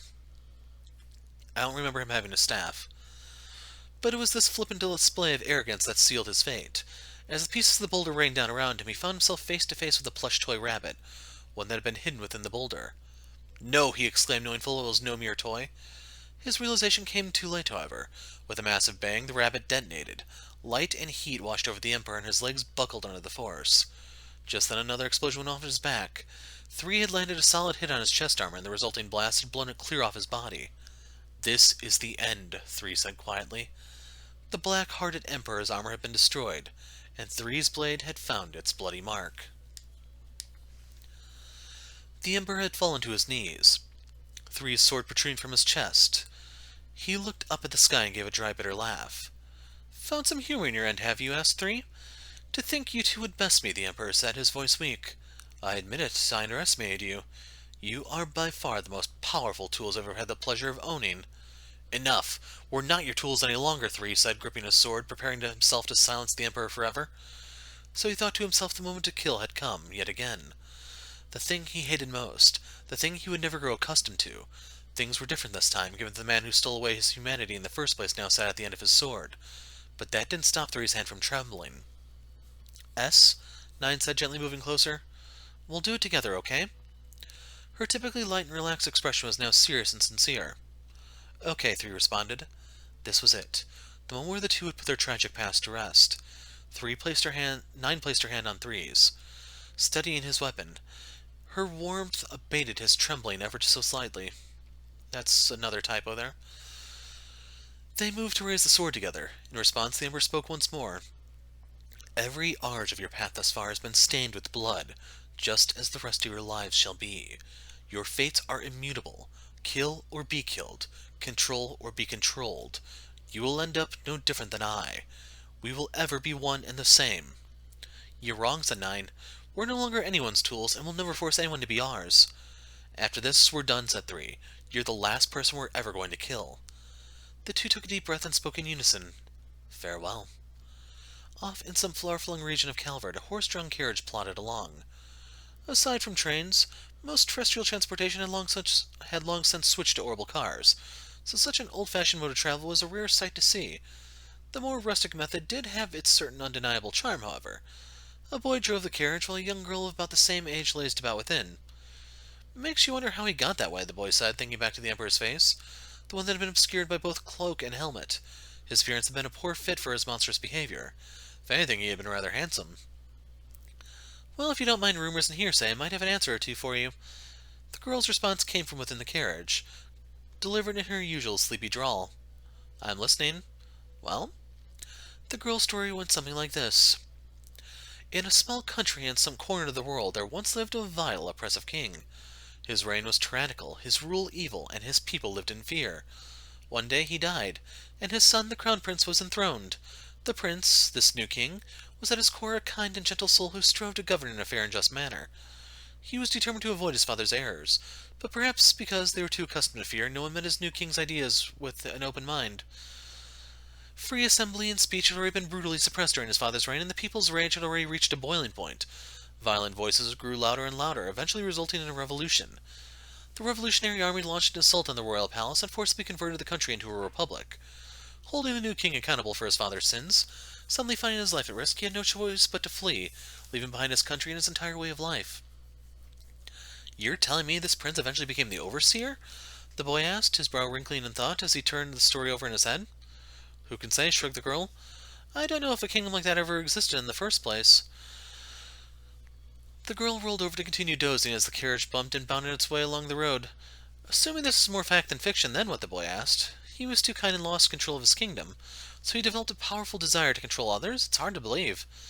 The boy trailed off. He had no intention of giving the overseer even a shred of sympathy, but strangely enough he found himself feeling a little pity for the man. The boy and girl fell silent for a few moments. The only sounds that could be heard were the clopping of the horse's hooves and the creaking of the carriage. The boy broke the silence. "What is it?" The girl raised her head from her nap. Her voice remained as relaxed as ever, but the boy's tone suddenly grew tense. "Is there any chance you could ever forgive me? For what I did? For what happened between me and your brother?" "No." The girl's response was swift and blunt. The boy fell silent. He had no right to scorn her answer. "Never," she continued. "Because he was my brother, and I loved him. He was the only real family I ever had, so—" "So?" The girl paused for a moment, her cheeks flushed red, then she continued in a much louder voice. "So if you want me to forgive you, you can't ever leave me. We need to stick together through thick and thin, you and me, N and S." The boy smiled, his fear a moment ago having left him. "Of course. We'll always be there for each other. I'll have your back and you'll have mine." The girl could barely contain the emotions swelling in her chest at this point. Unfortunately for her, the boy continued talking. "I'll do my best to fill his shoes from now on, and that includes making sure you get the education you need to grow into the best person you can be." This was, in fact, not the answer the girl had been looking for. "I'm not talking about education," she exclaimed as she started violently shaking the carriage in frustration. "But what could be more important? Hey, calm down. This thing can't take too much abuse. It's rickety enough as it is. If you make it fall apart, we'll have to walk the rest of the way." The girl settled back down, still not fully satisfied with his response, but resolved to leave things be for the moment. The topic changed again. "So, any ideas?" For the time being, their plan was to head to Ouroboros or Le Mans, just as the boy had initially planned. But where to from there? They had yet to give it much thought. They knew that they would be pursued by any number of people from the organization. Despite this, the two knew that as long as they stuck together, they'd find a way to manage. For the moment, they reveled in the idea of an unknown future, a path to tread that was all their own. "In any case, we'll need to find some kind of work," the boy said. "Anything in mind?" "Well," he mused, a confident smile growing on his face, "when we consider our skill set, how about something in theater?" "Not on your life," the girl swiftly retorted. "Think about it, S. You're a terrible actor." "Hey, I'm not that bad, and I'm sure play would be way less pressure than an assassination mission."